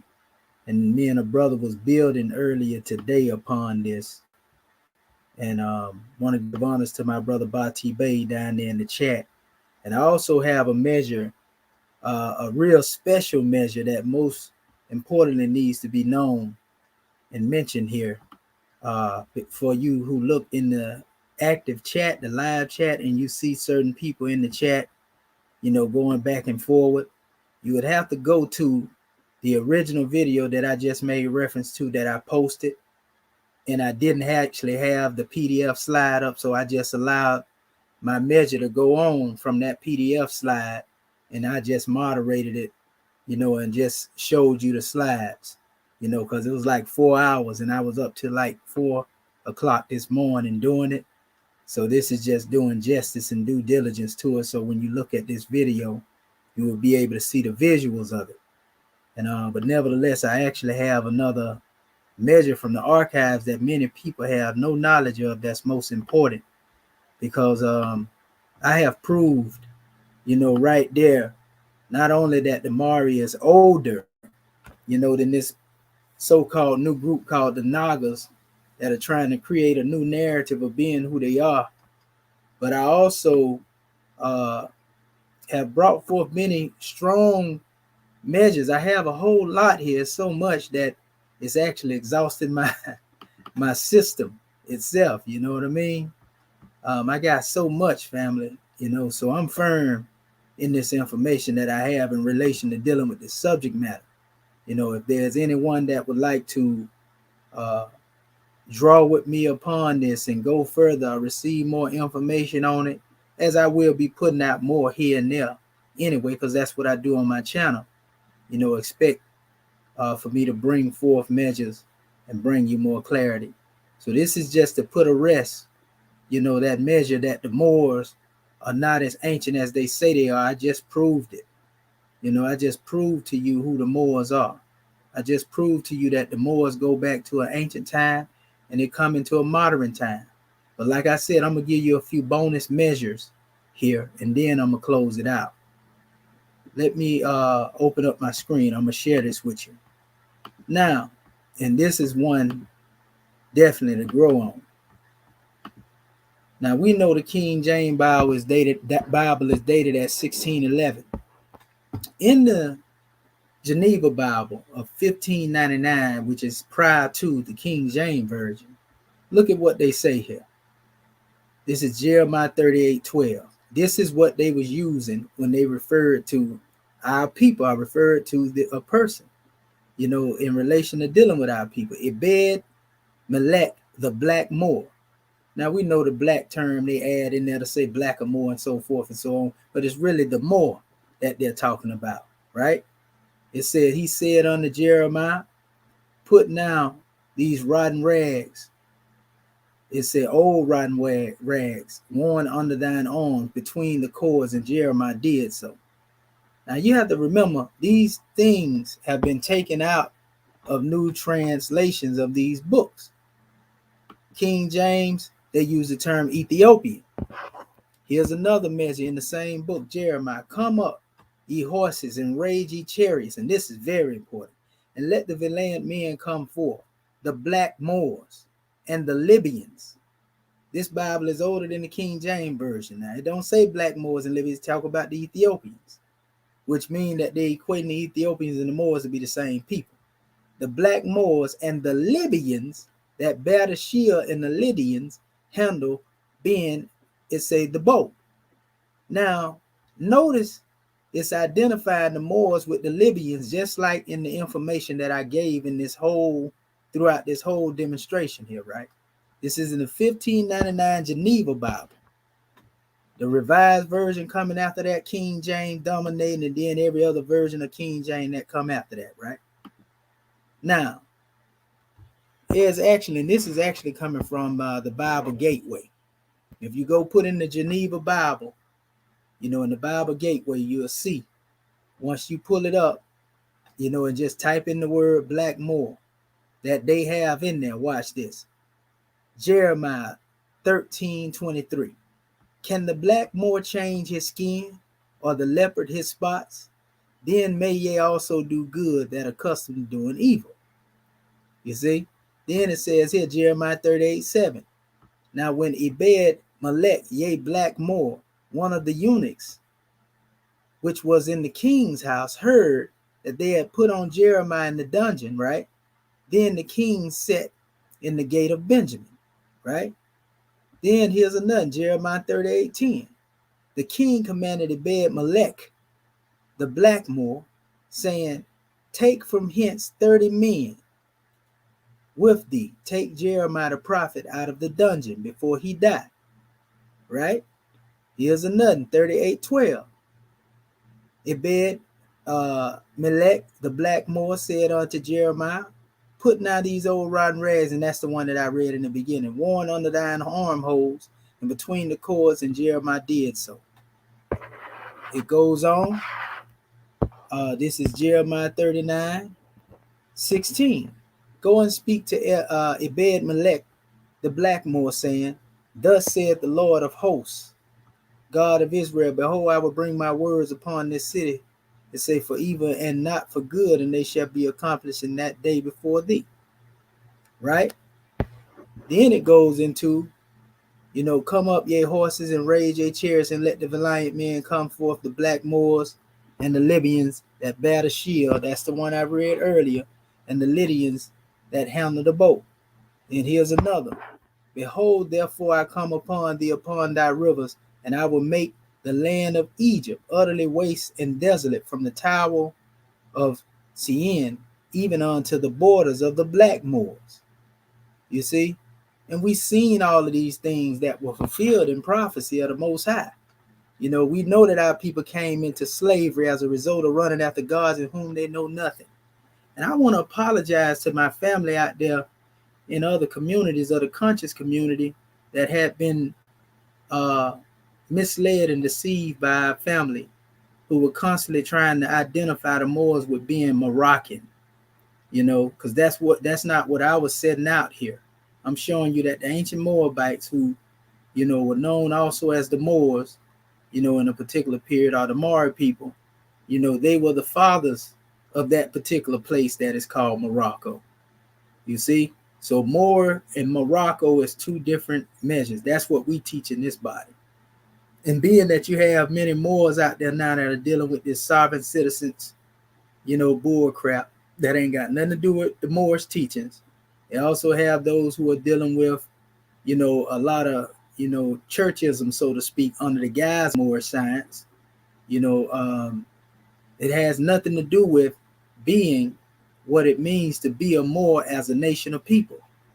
So I want to apologize to my family out there that have been misled and deceived of thinking, we was just some religious cult and religious organization.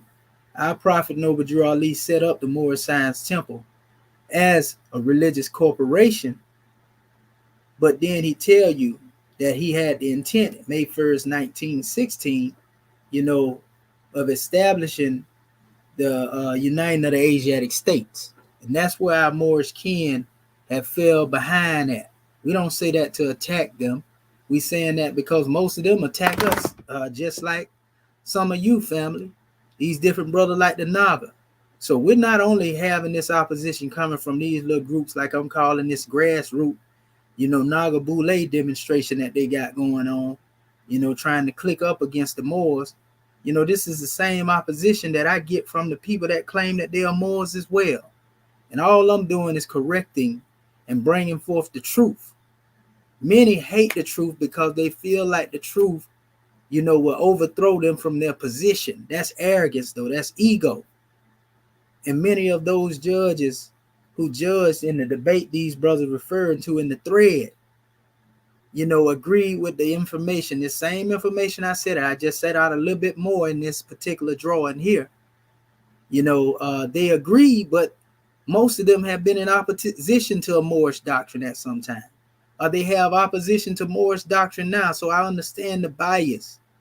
I understand the fear that brothers have. So I don't demonstrate truth, and put it in a scale of win and lose.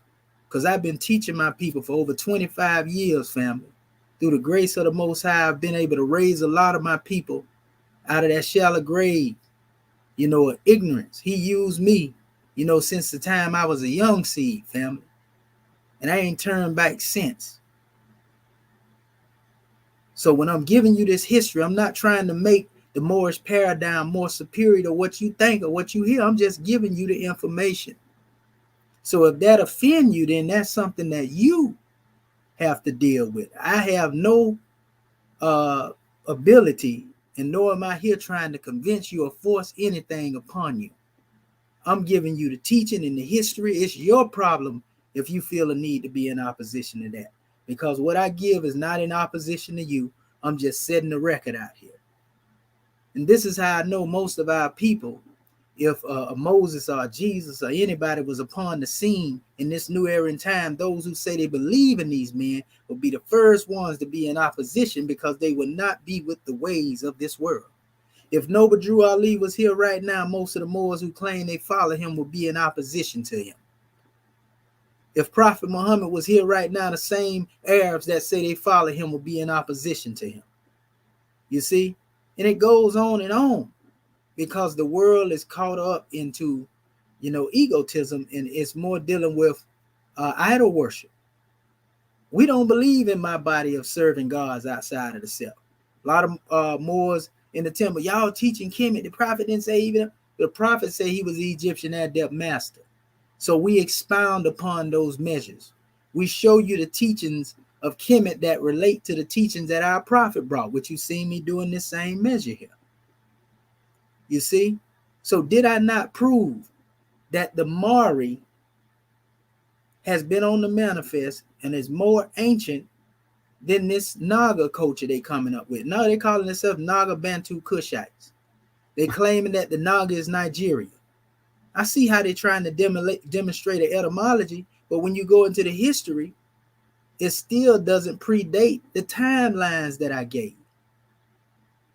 So this ain't even about that. It's about really giving our people the truth. That's the old measure. And I'm giving it for free. I'm giving it for free. Because I'm tired of seeing this religious game banging going on between our people, going back and forth over nothing. And half of them arrogantly in their ignorance. You ever seen somebody arrogant in their own ignorance? And they come into opposition and they don't know what they're talking about, but they think they know what they're talking about. They don't even want to hear what you're saying. They won't even let you give them a chance to explain it to them because the hatred is so deep in them. They are so filled with hate, family, to where they don't even want you to tell them the truth.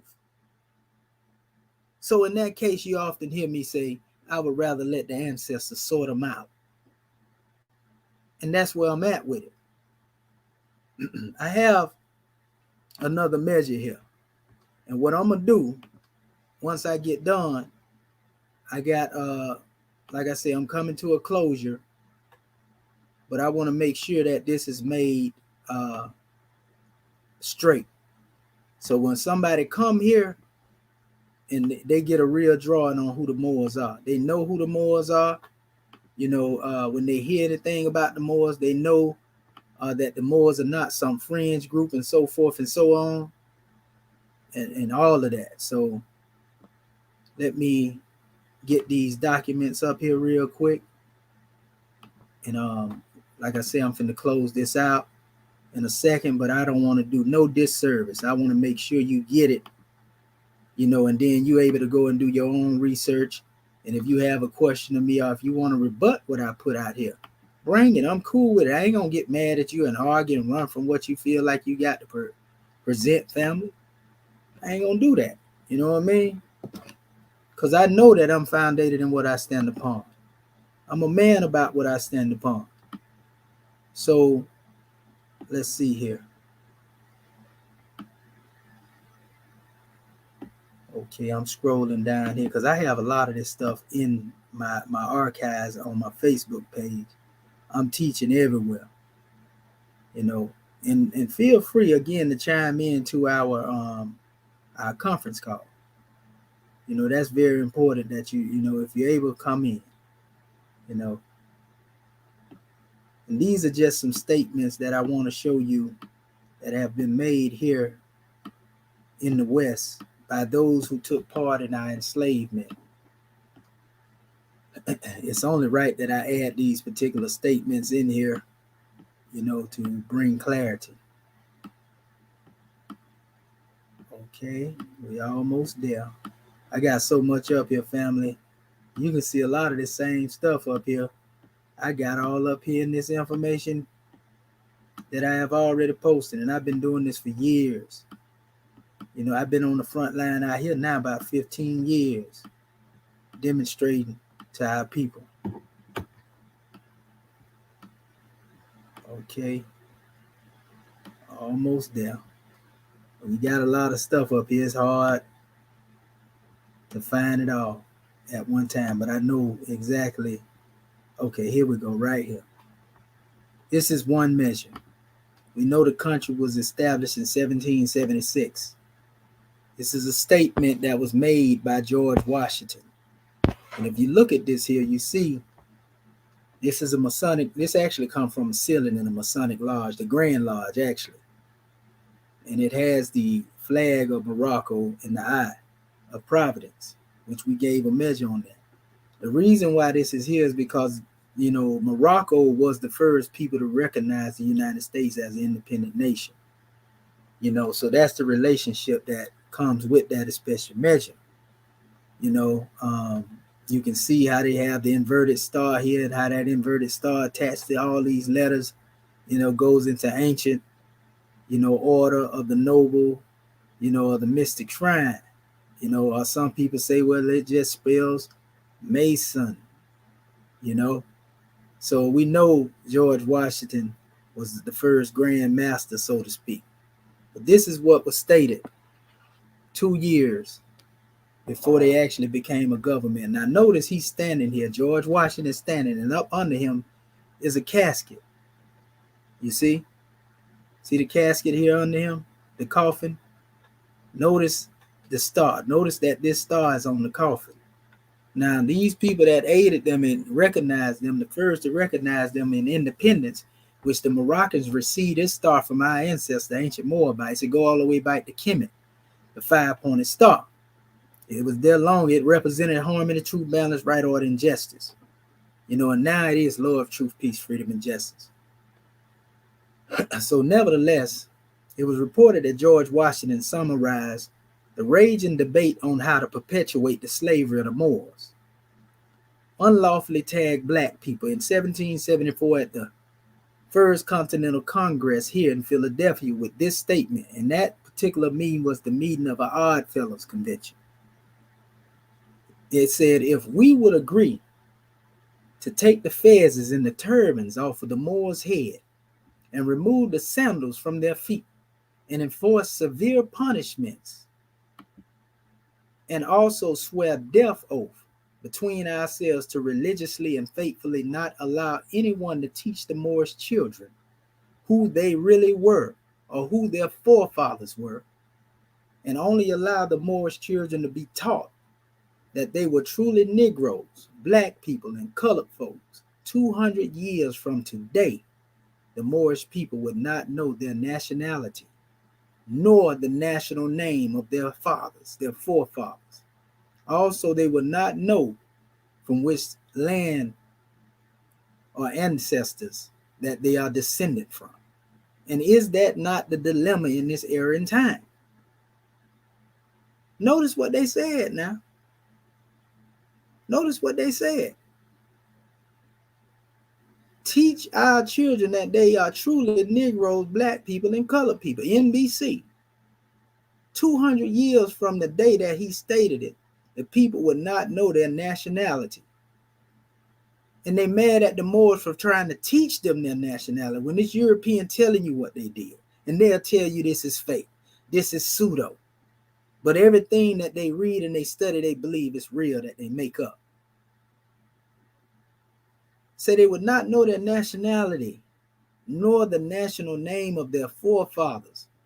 Also, they would not know from which land or ancestors they are descended from. So I'm showing you the cover up, family. I'm giving it to you here plain and clear. I'm going to show you something else. All right. Because they talk about chronology. I don't think it get no more than chronological this. I don't think a greater methodology can come forth than what I brought on the manifest just then. So, this is Abraham Lincoln when he was a lawyer, and he was speaking to a judge about one of his clients. This can be found as well. He stated, "My client is not a Negro. Though it is a crime to be a Negro, no crime to be born with black skin. But my client is not a Negro. His skin may not be as white as ours, but I say he is not a Negro, though he may be a Moor." And they did spell Moor like this before. In this particular case, there was a correction made, though. You know, Moor has been spelt this way in certain cases. But Mr. Lincoln interrupted Judge Davis, scarcely able to restrain a smile. "You mean a Moor, not more." "Well, Your Honor, Moore, and not C.H. Moore," replied Mr. Lincoln, with a sweep of his long arm toward the table where the Moor and I sat. "I say my client may be a Moor, but he is not a Negro." So you see, the distinction of a Negro and a Moor in law has a totally different connotation and meaning. And that's why we stress, you know, the importance of family knowing this right here. You see what I'm saying? Prophet Noble Drew Ali, coming back in the same way, this is what he said. He said, "What shall we call it? So often our various journalists find trouble in selecting the proper name for the Moorish American. Some say Negro. Another will brand him race man. Still another will call him Afro-American, black, colored, etc. Is it that these people have no proper name? Did they have a national name when first brought to these shores in the early part of the 17th century? If so, what was it? Did not the land from which they were forced have a name?" That's what Prophet Noble Drew Ali asked. That's a powerful argument from a man during that time, way back then, family. Our people right now still can't find out exactly who they are, but the prophet was thinking about that. He was thinking like that. Look how he's standing here on the law. And you see how Abraham is standing there on the law, right? That he had, right? Do you think it's coincidence? Do you think it's coincidence that Prophet Noble Drew Ali demonstrated what it was that he demonstrated? Absolutely not. There is no coincidence, when it comes to the truth. I got one more measure right here, and then we closing out. Because like I say, I want to make sure I do you justice. Because I don't want to have to address this subject anymore. Next time, this subject matter come up, I'll be addressing, it by actually directing, those who want to discuss it to the same video right here. You know what I mean? Like I said, if somebody would like to speak, and have another build on it and go into an in-depth measure, we can also touch on it as well, from a respectful level of dialogue. Because again, I don't believe in a bunch of debating and arguing and going back and forth. I just put the truth out here. Now, the truth that I put out here may be hard for some to swallow, because they feel they've been taught this and they feel like they know that, and that's all they want to hear. So that's all good and well, but you're going to get the truth when I'm bringing it to you, because I'm well founded. I'm firm in what I stand on. And so I have no fear in going back and forth with my family, in relation to dealing with what it is. As you can see, everything I say, I can back it up. And the thing is about it, I can actually come off of the head with most of this stuff. But, some of our people from Missouri, they from the show me state. So I got to give them the documentation, because documentation always be, what they call conversation. You see what I mean?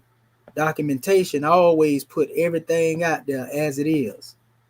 You need to know the real importance behind why, this name Moor is as important as it is. It's not dealing with just a religious corporation or a religious organization, family. It go further deeper than that right there. The name Moor actually attach you indigenously to this land. That's the difference between this and the name Black. That's the difference between this and every other name these unconscious Moors, these brothers trying to come up with now. You know what I mean? The name Moor attach you to the land. You understand that? That make you an indigenous person. Now, this is what I want to show you. This is coming from the House of Representatives. Look at what these Europeans said. And this is coming up under our brother, I was willing to bet it was probably Frederick Turner L, because he was the only one moving like this on an international scale. In the House of Representatives, Mr. Peters moved that the vote by which Resolution 80 passed the House be reconsidered. Mr. Ford seconded the motion. The motion was agreed. Mr. Peters was moved that this resolution be laid upon the table. The motion was agreed to. Mr. Whitkin called up resolution number 75. The resolution was read as follows. Let me blow this up. In the House of Representatives, April 17, 1933, many sons and daughters of that proud and handsome race which inspired the architecture of North Africa and carried into Spain the influence of its artistic temperament have become citizens of this nation. In the city of Philadelphia, there exists a Moorish American society made up of Moors who have found here the end of their quest for home and of the children of those who journeying there were here from the plains of Morocco. It say this society has done much to bring about a thorough absorption by these people of those principles which are necessary to make them good American citizens, right? Now mind you, the prophet referenced this in his material. He talked about us becoming, him establishing the Moorish Science Temple of America so that we become, good citizens. And that was under the United States of America at that time when he dealt with that. But he also went on behind that and said, whereas the Moorish Divine and National Movement was founded for the purpose of the uniting of the Asiatic states. Those are two different purposes. One he knew that he had to bring us into some consciousness right up under the nose of the Europeans. So he couldn't just tell you he finna build a government.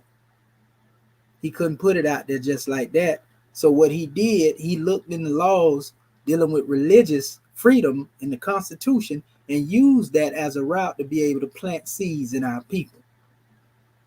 But the Moorish Divine and National Movement, founded May 1st, 1916, was founded for the purpose of the uniting of the Asiatic states.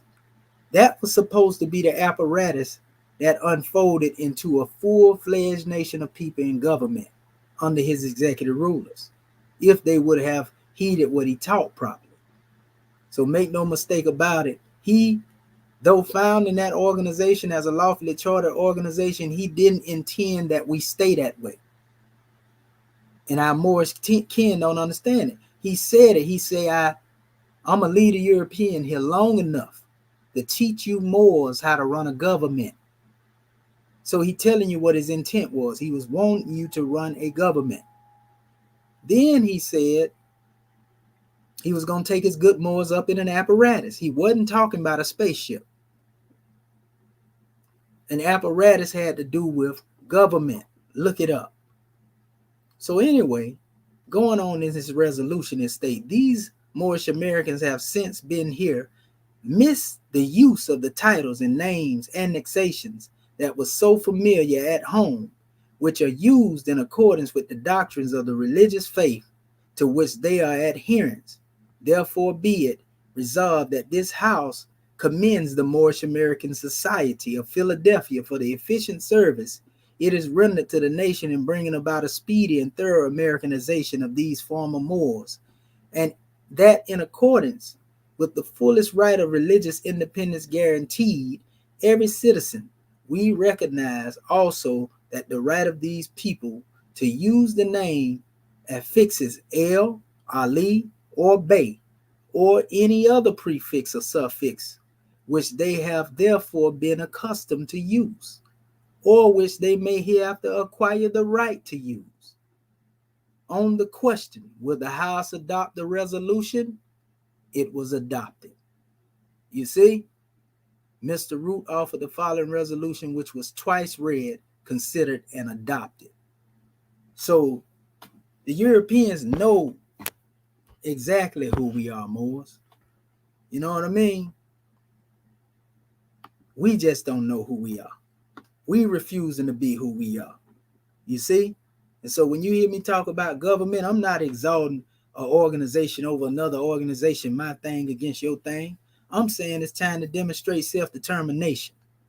I'm saying it's time to be successionist and build your own nation and get off the breast milk of the nation that has constantly poisoned you and enslaved you. You can barely get a not guilty verdict, and you still crying and running behind somebody. So you mad at your brother for telling you to demonstrate self-determination and free yourself?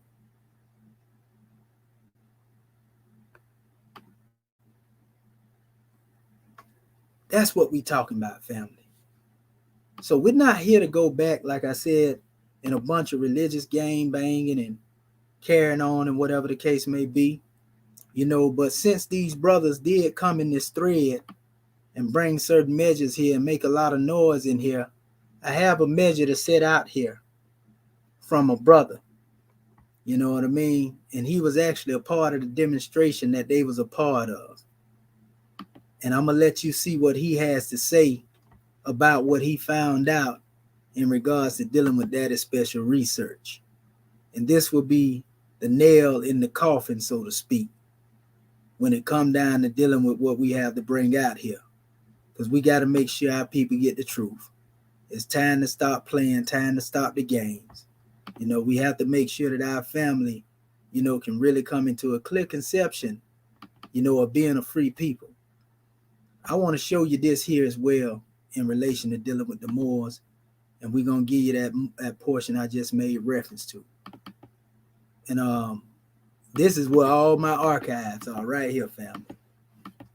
And I got to go back in these to get what I'm finna give you now. See, they have laws that were created by the United States. Here's one I can bring to you now from ancient and modern Britons. They were talking about the Moor, the Maori, the Morrisons, the India, Maruni, that country also, Marina, the people of Belkit Gog, the shores of British Ocean are examples of Maori, the Maori, Mauritania. And they go into telling you that consideration of this word or localization of races thus named is not irrelevant at this point. For although it may not be easy to trace their root hither and the date of their arrival, a branch of this family did inhabit Britain. The Maori, right? It say, and are not only known as the Maori and Moors, but also as Mauravisius, which is where you have your Merovingians and all them come from.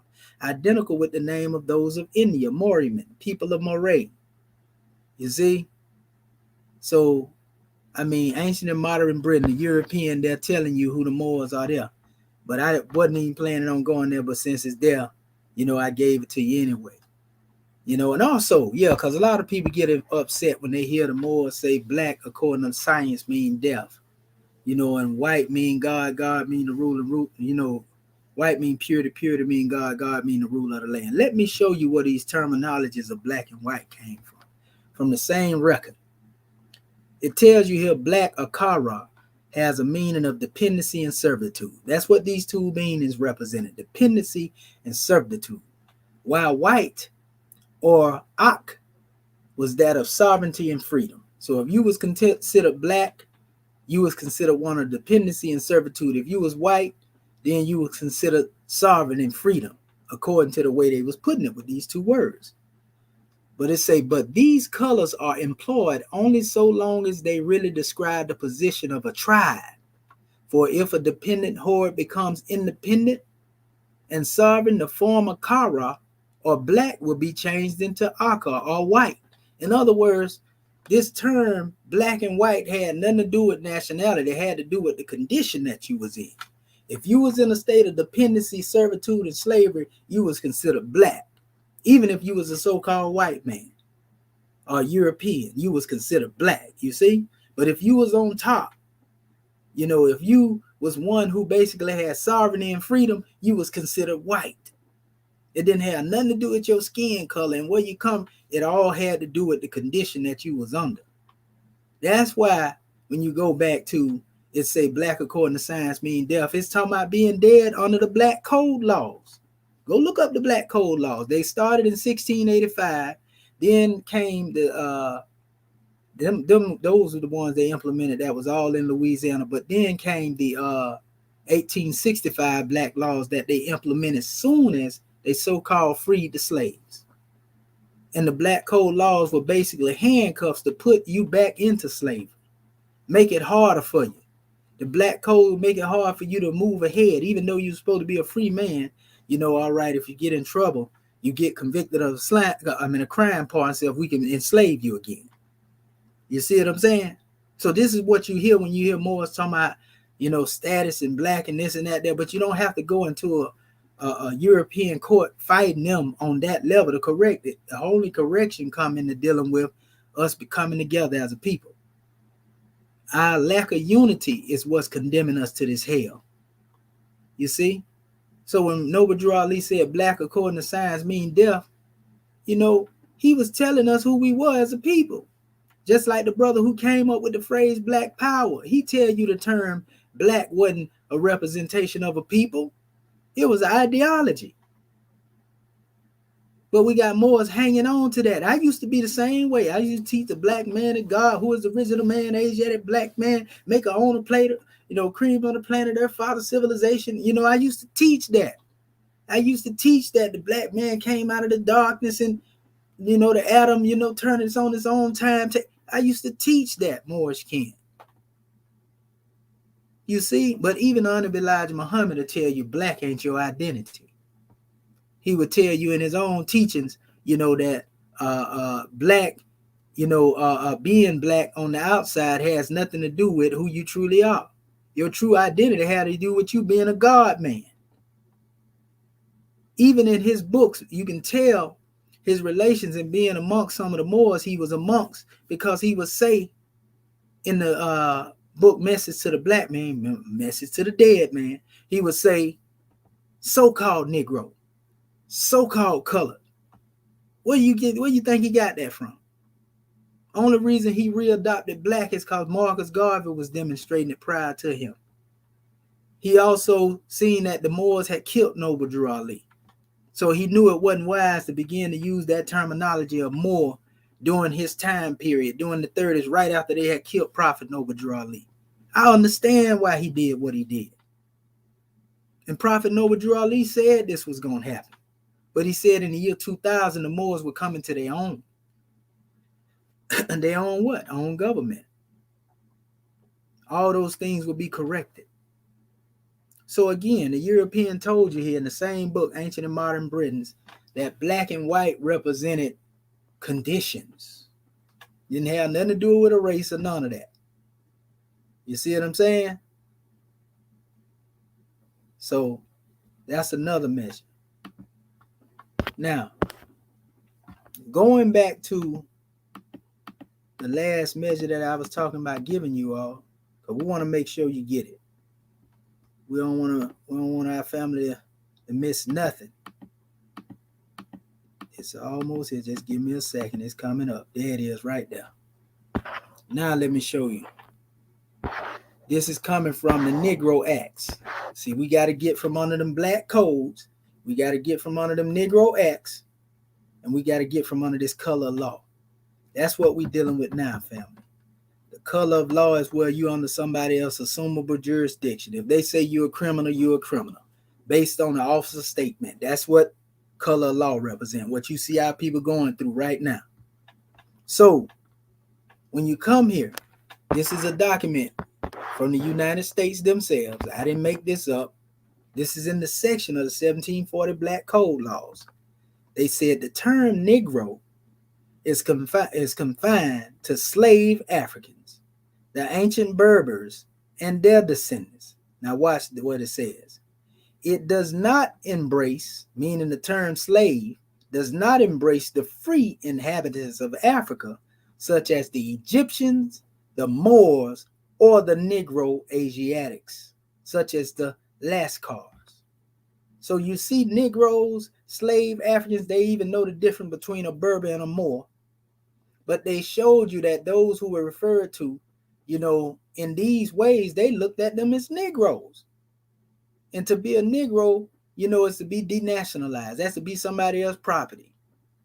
But they know they can't denationalize a Egyptian, a Moor, or the so-called Negro Asiatics, as they called them.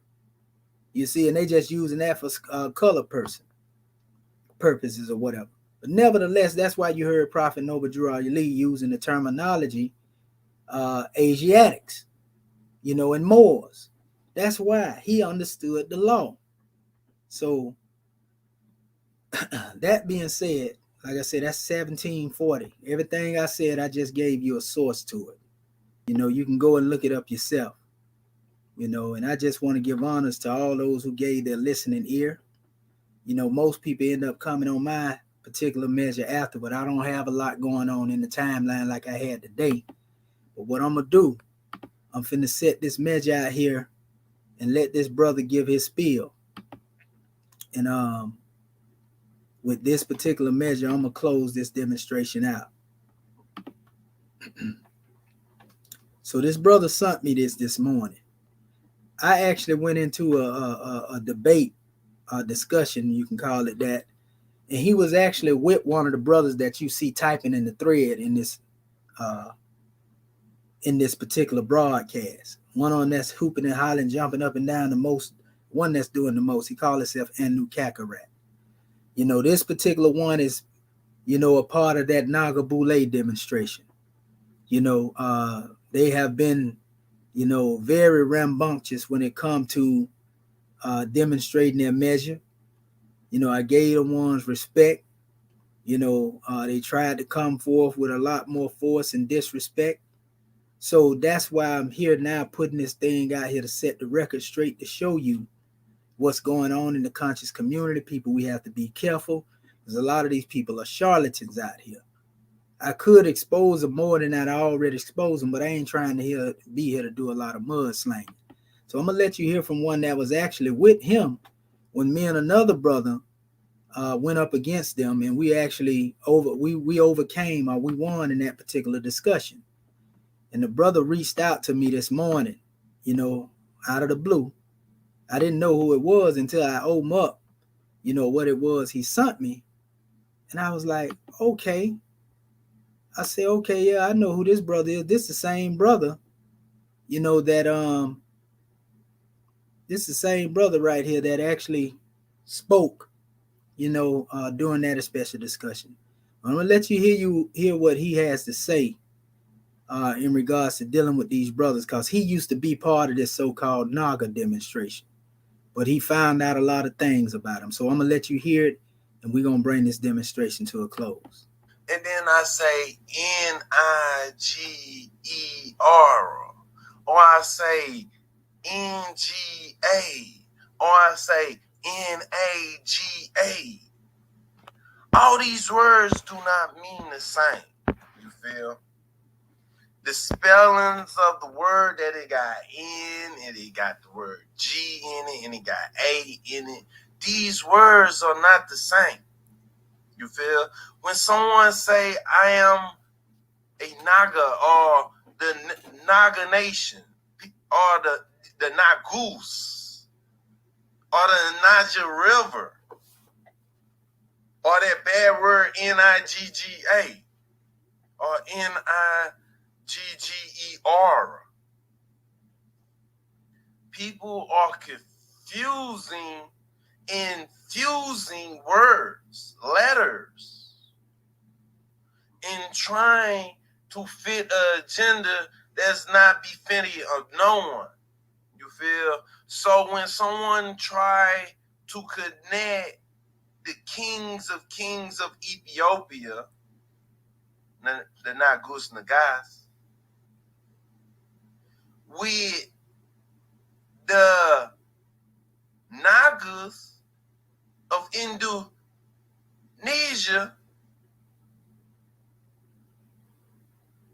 who is calling these people Naga?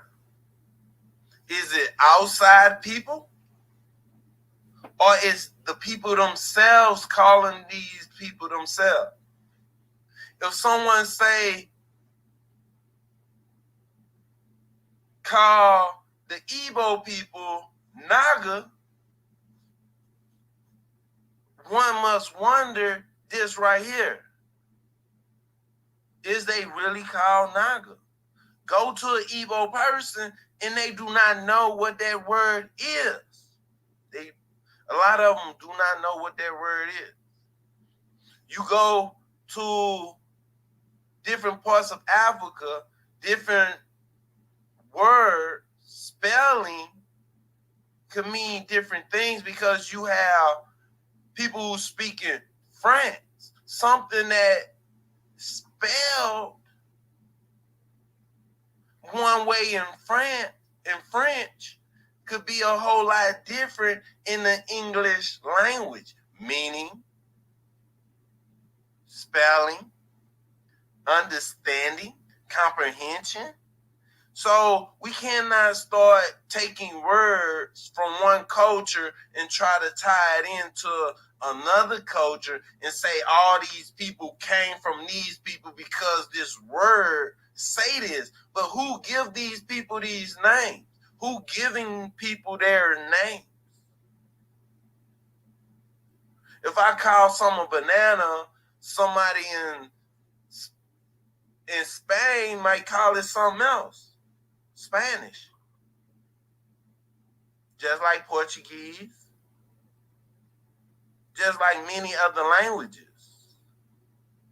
So people cannot take one language and one word and mix it into other language, because the language of the Ethiopians is nowhere close to the Igbo.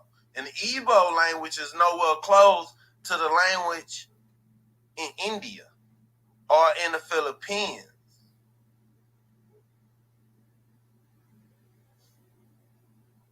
And especially the way people spell things. They might be spelling it in an English mind frame, a German, a French, a Spanish mind frame. So people got to take these words and don't say, oh, the word Nigger came from Nagus Nagas or the Niger River. No, please do not add these negative terms and do not add these other terms into different meaning and different culture that you in a Western state of mind do not have no understanding or comprehension to really truly understand. And peace. Don't fit these cultures in your own agenda. Think about it. Peace and blessings. Peace and blessings. I want to come to an understanding, a consensus. So, family, you heard the brother. He was part of this same group of these brothers, but he understand. This brother done went and studied. He done asked the Igbo, and they don't know nothing about this Naga connection these brothers are talking about.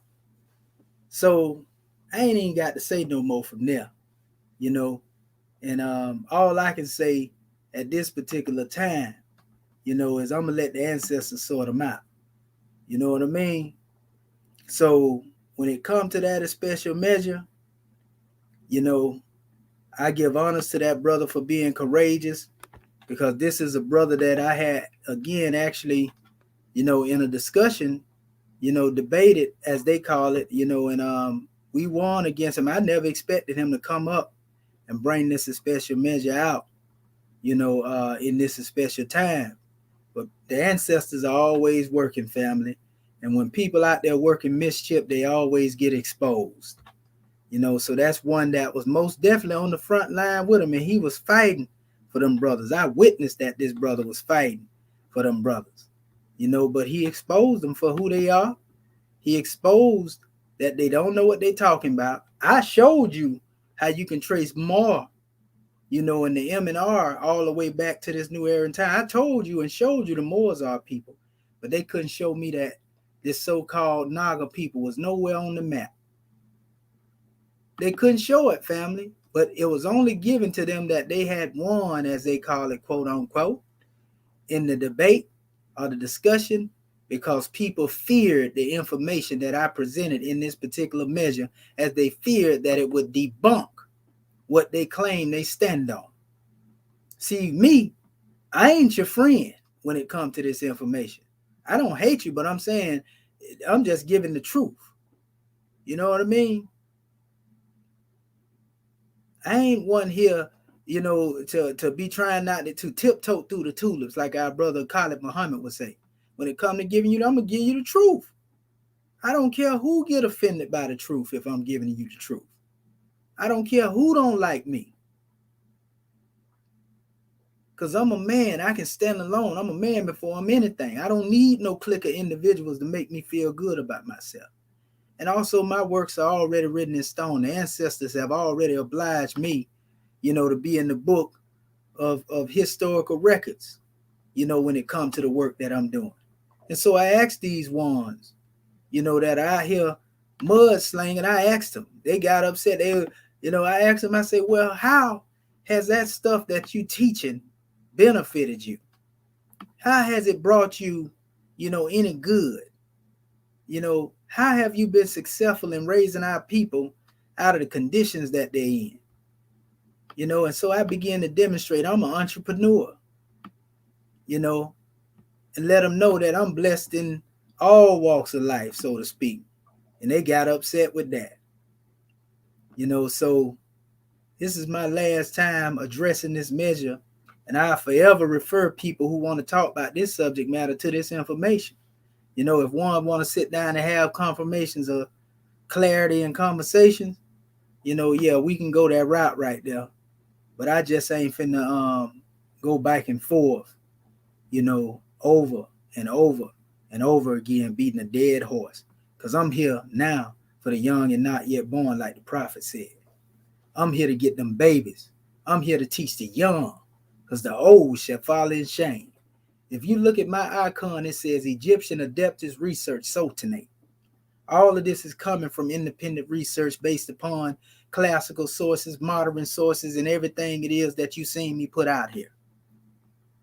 But it's time, like Noble Drew Ali said, for us to put the pen in our hand and write our own history and stop going forward with what the Europeans said. Nothing wrong to review those records, but it's time to reconstruct our own history. And with that being said, I'm reconstructing even when it come down to Kemet, because I'm in the process now of translating or transliterating from the Hieratic, Demotic, and the Coptic text.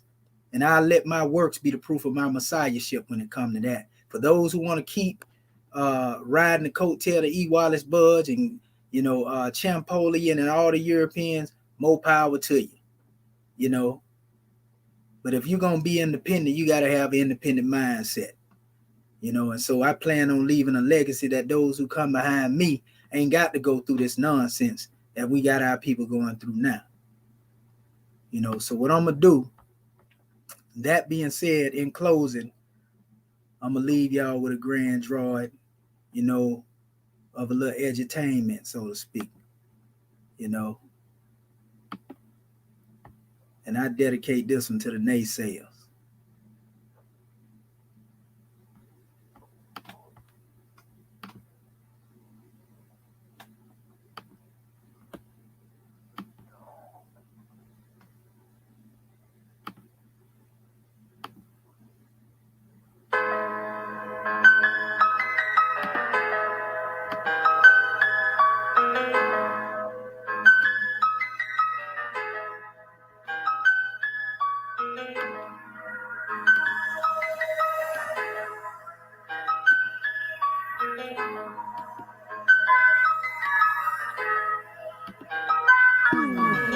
I'm a step from the side, I'm on me. For my people, I'm the ride.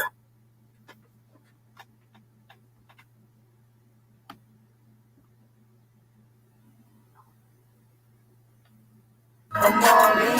For my people, I'm the ride. I'm all in. I'm down to fury, you provide until the end. And I put it on my family ties, I'm destined to win. I'm a step up on the side, I'm all in.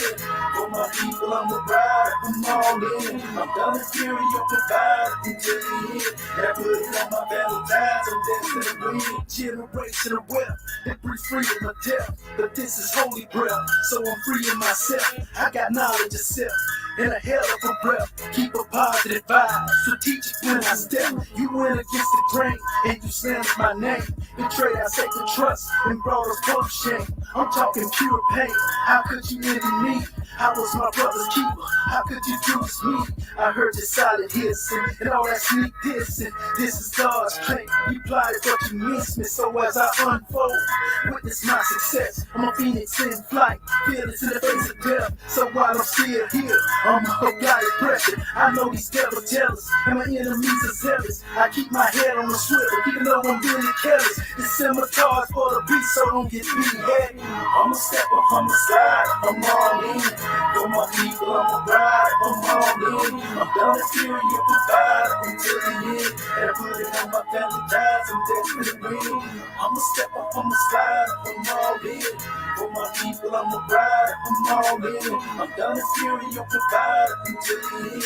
And I put it on my family ties, I'm destined to win. Whatever happened to the love we open enemies? My only vision of unity is vivid memories. I used to feel that the struggle was the bond that made us brothers. Why must we fight on each other? In the end, we all suffer. Crabs in the trap, falling by climbing, reaching for freedom. When our future seeds are dying young, it's a shortage of leaders. I just buried my comrade, and he used to serve the people. Then I watched the people betray him and justify the evil. Even though the angels are present, demons are in the sky. Then they contemplating on my demise, and this I can't deny. My ministry of death is immortal love divine. The epic will of Allah in the seventh of the time. Last of a dying breed, but I'm willing to sacrifice. Yeah, these are trying times of affliction, many stripes. Every passion of my life is to be a living legend and lead my people to liberation, cause I was destined.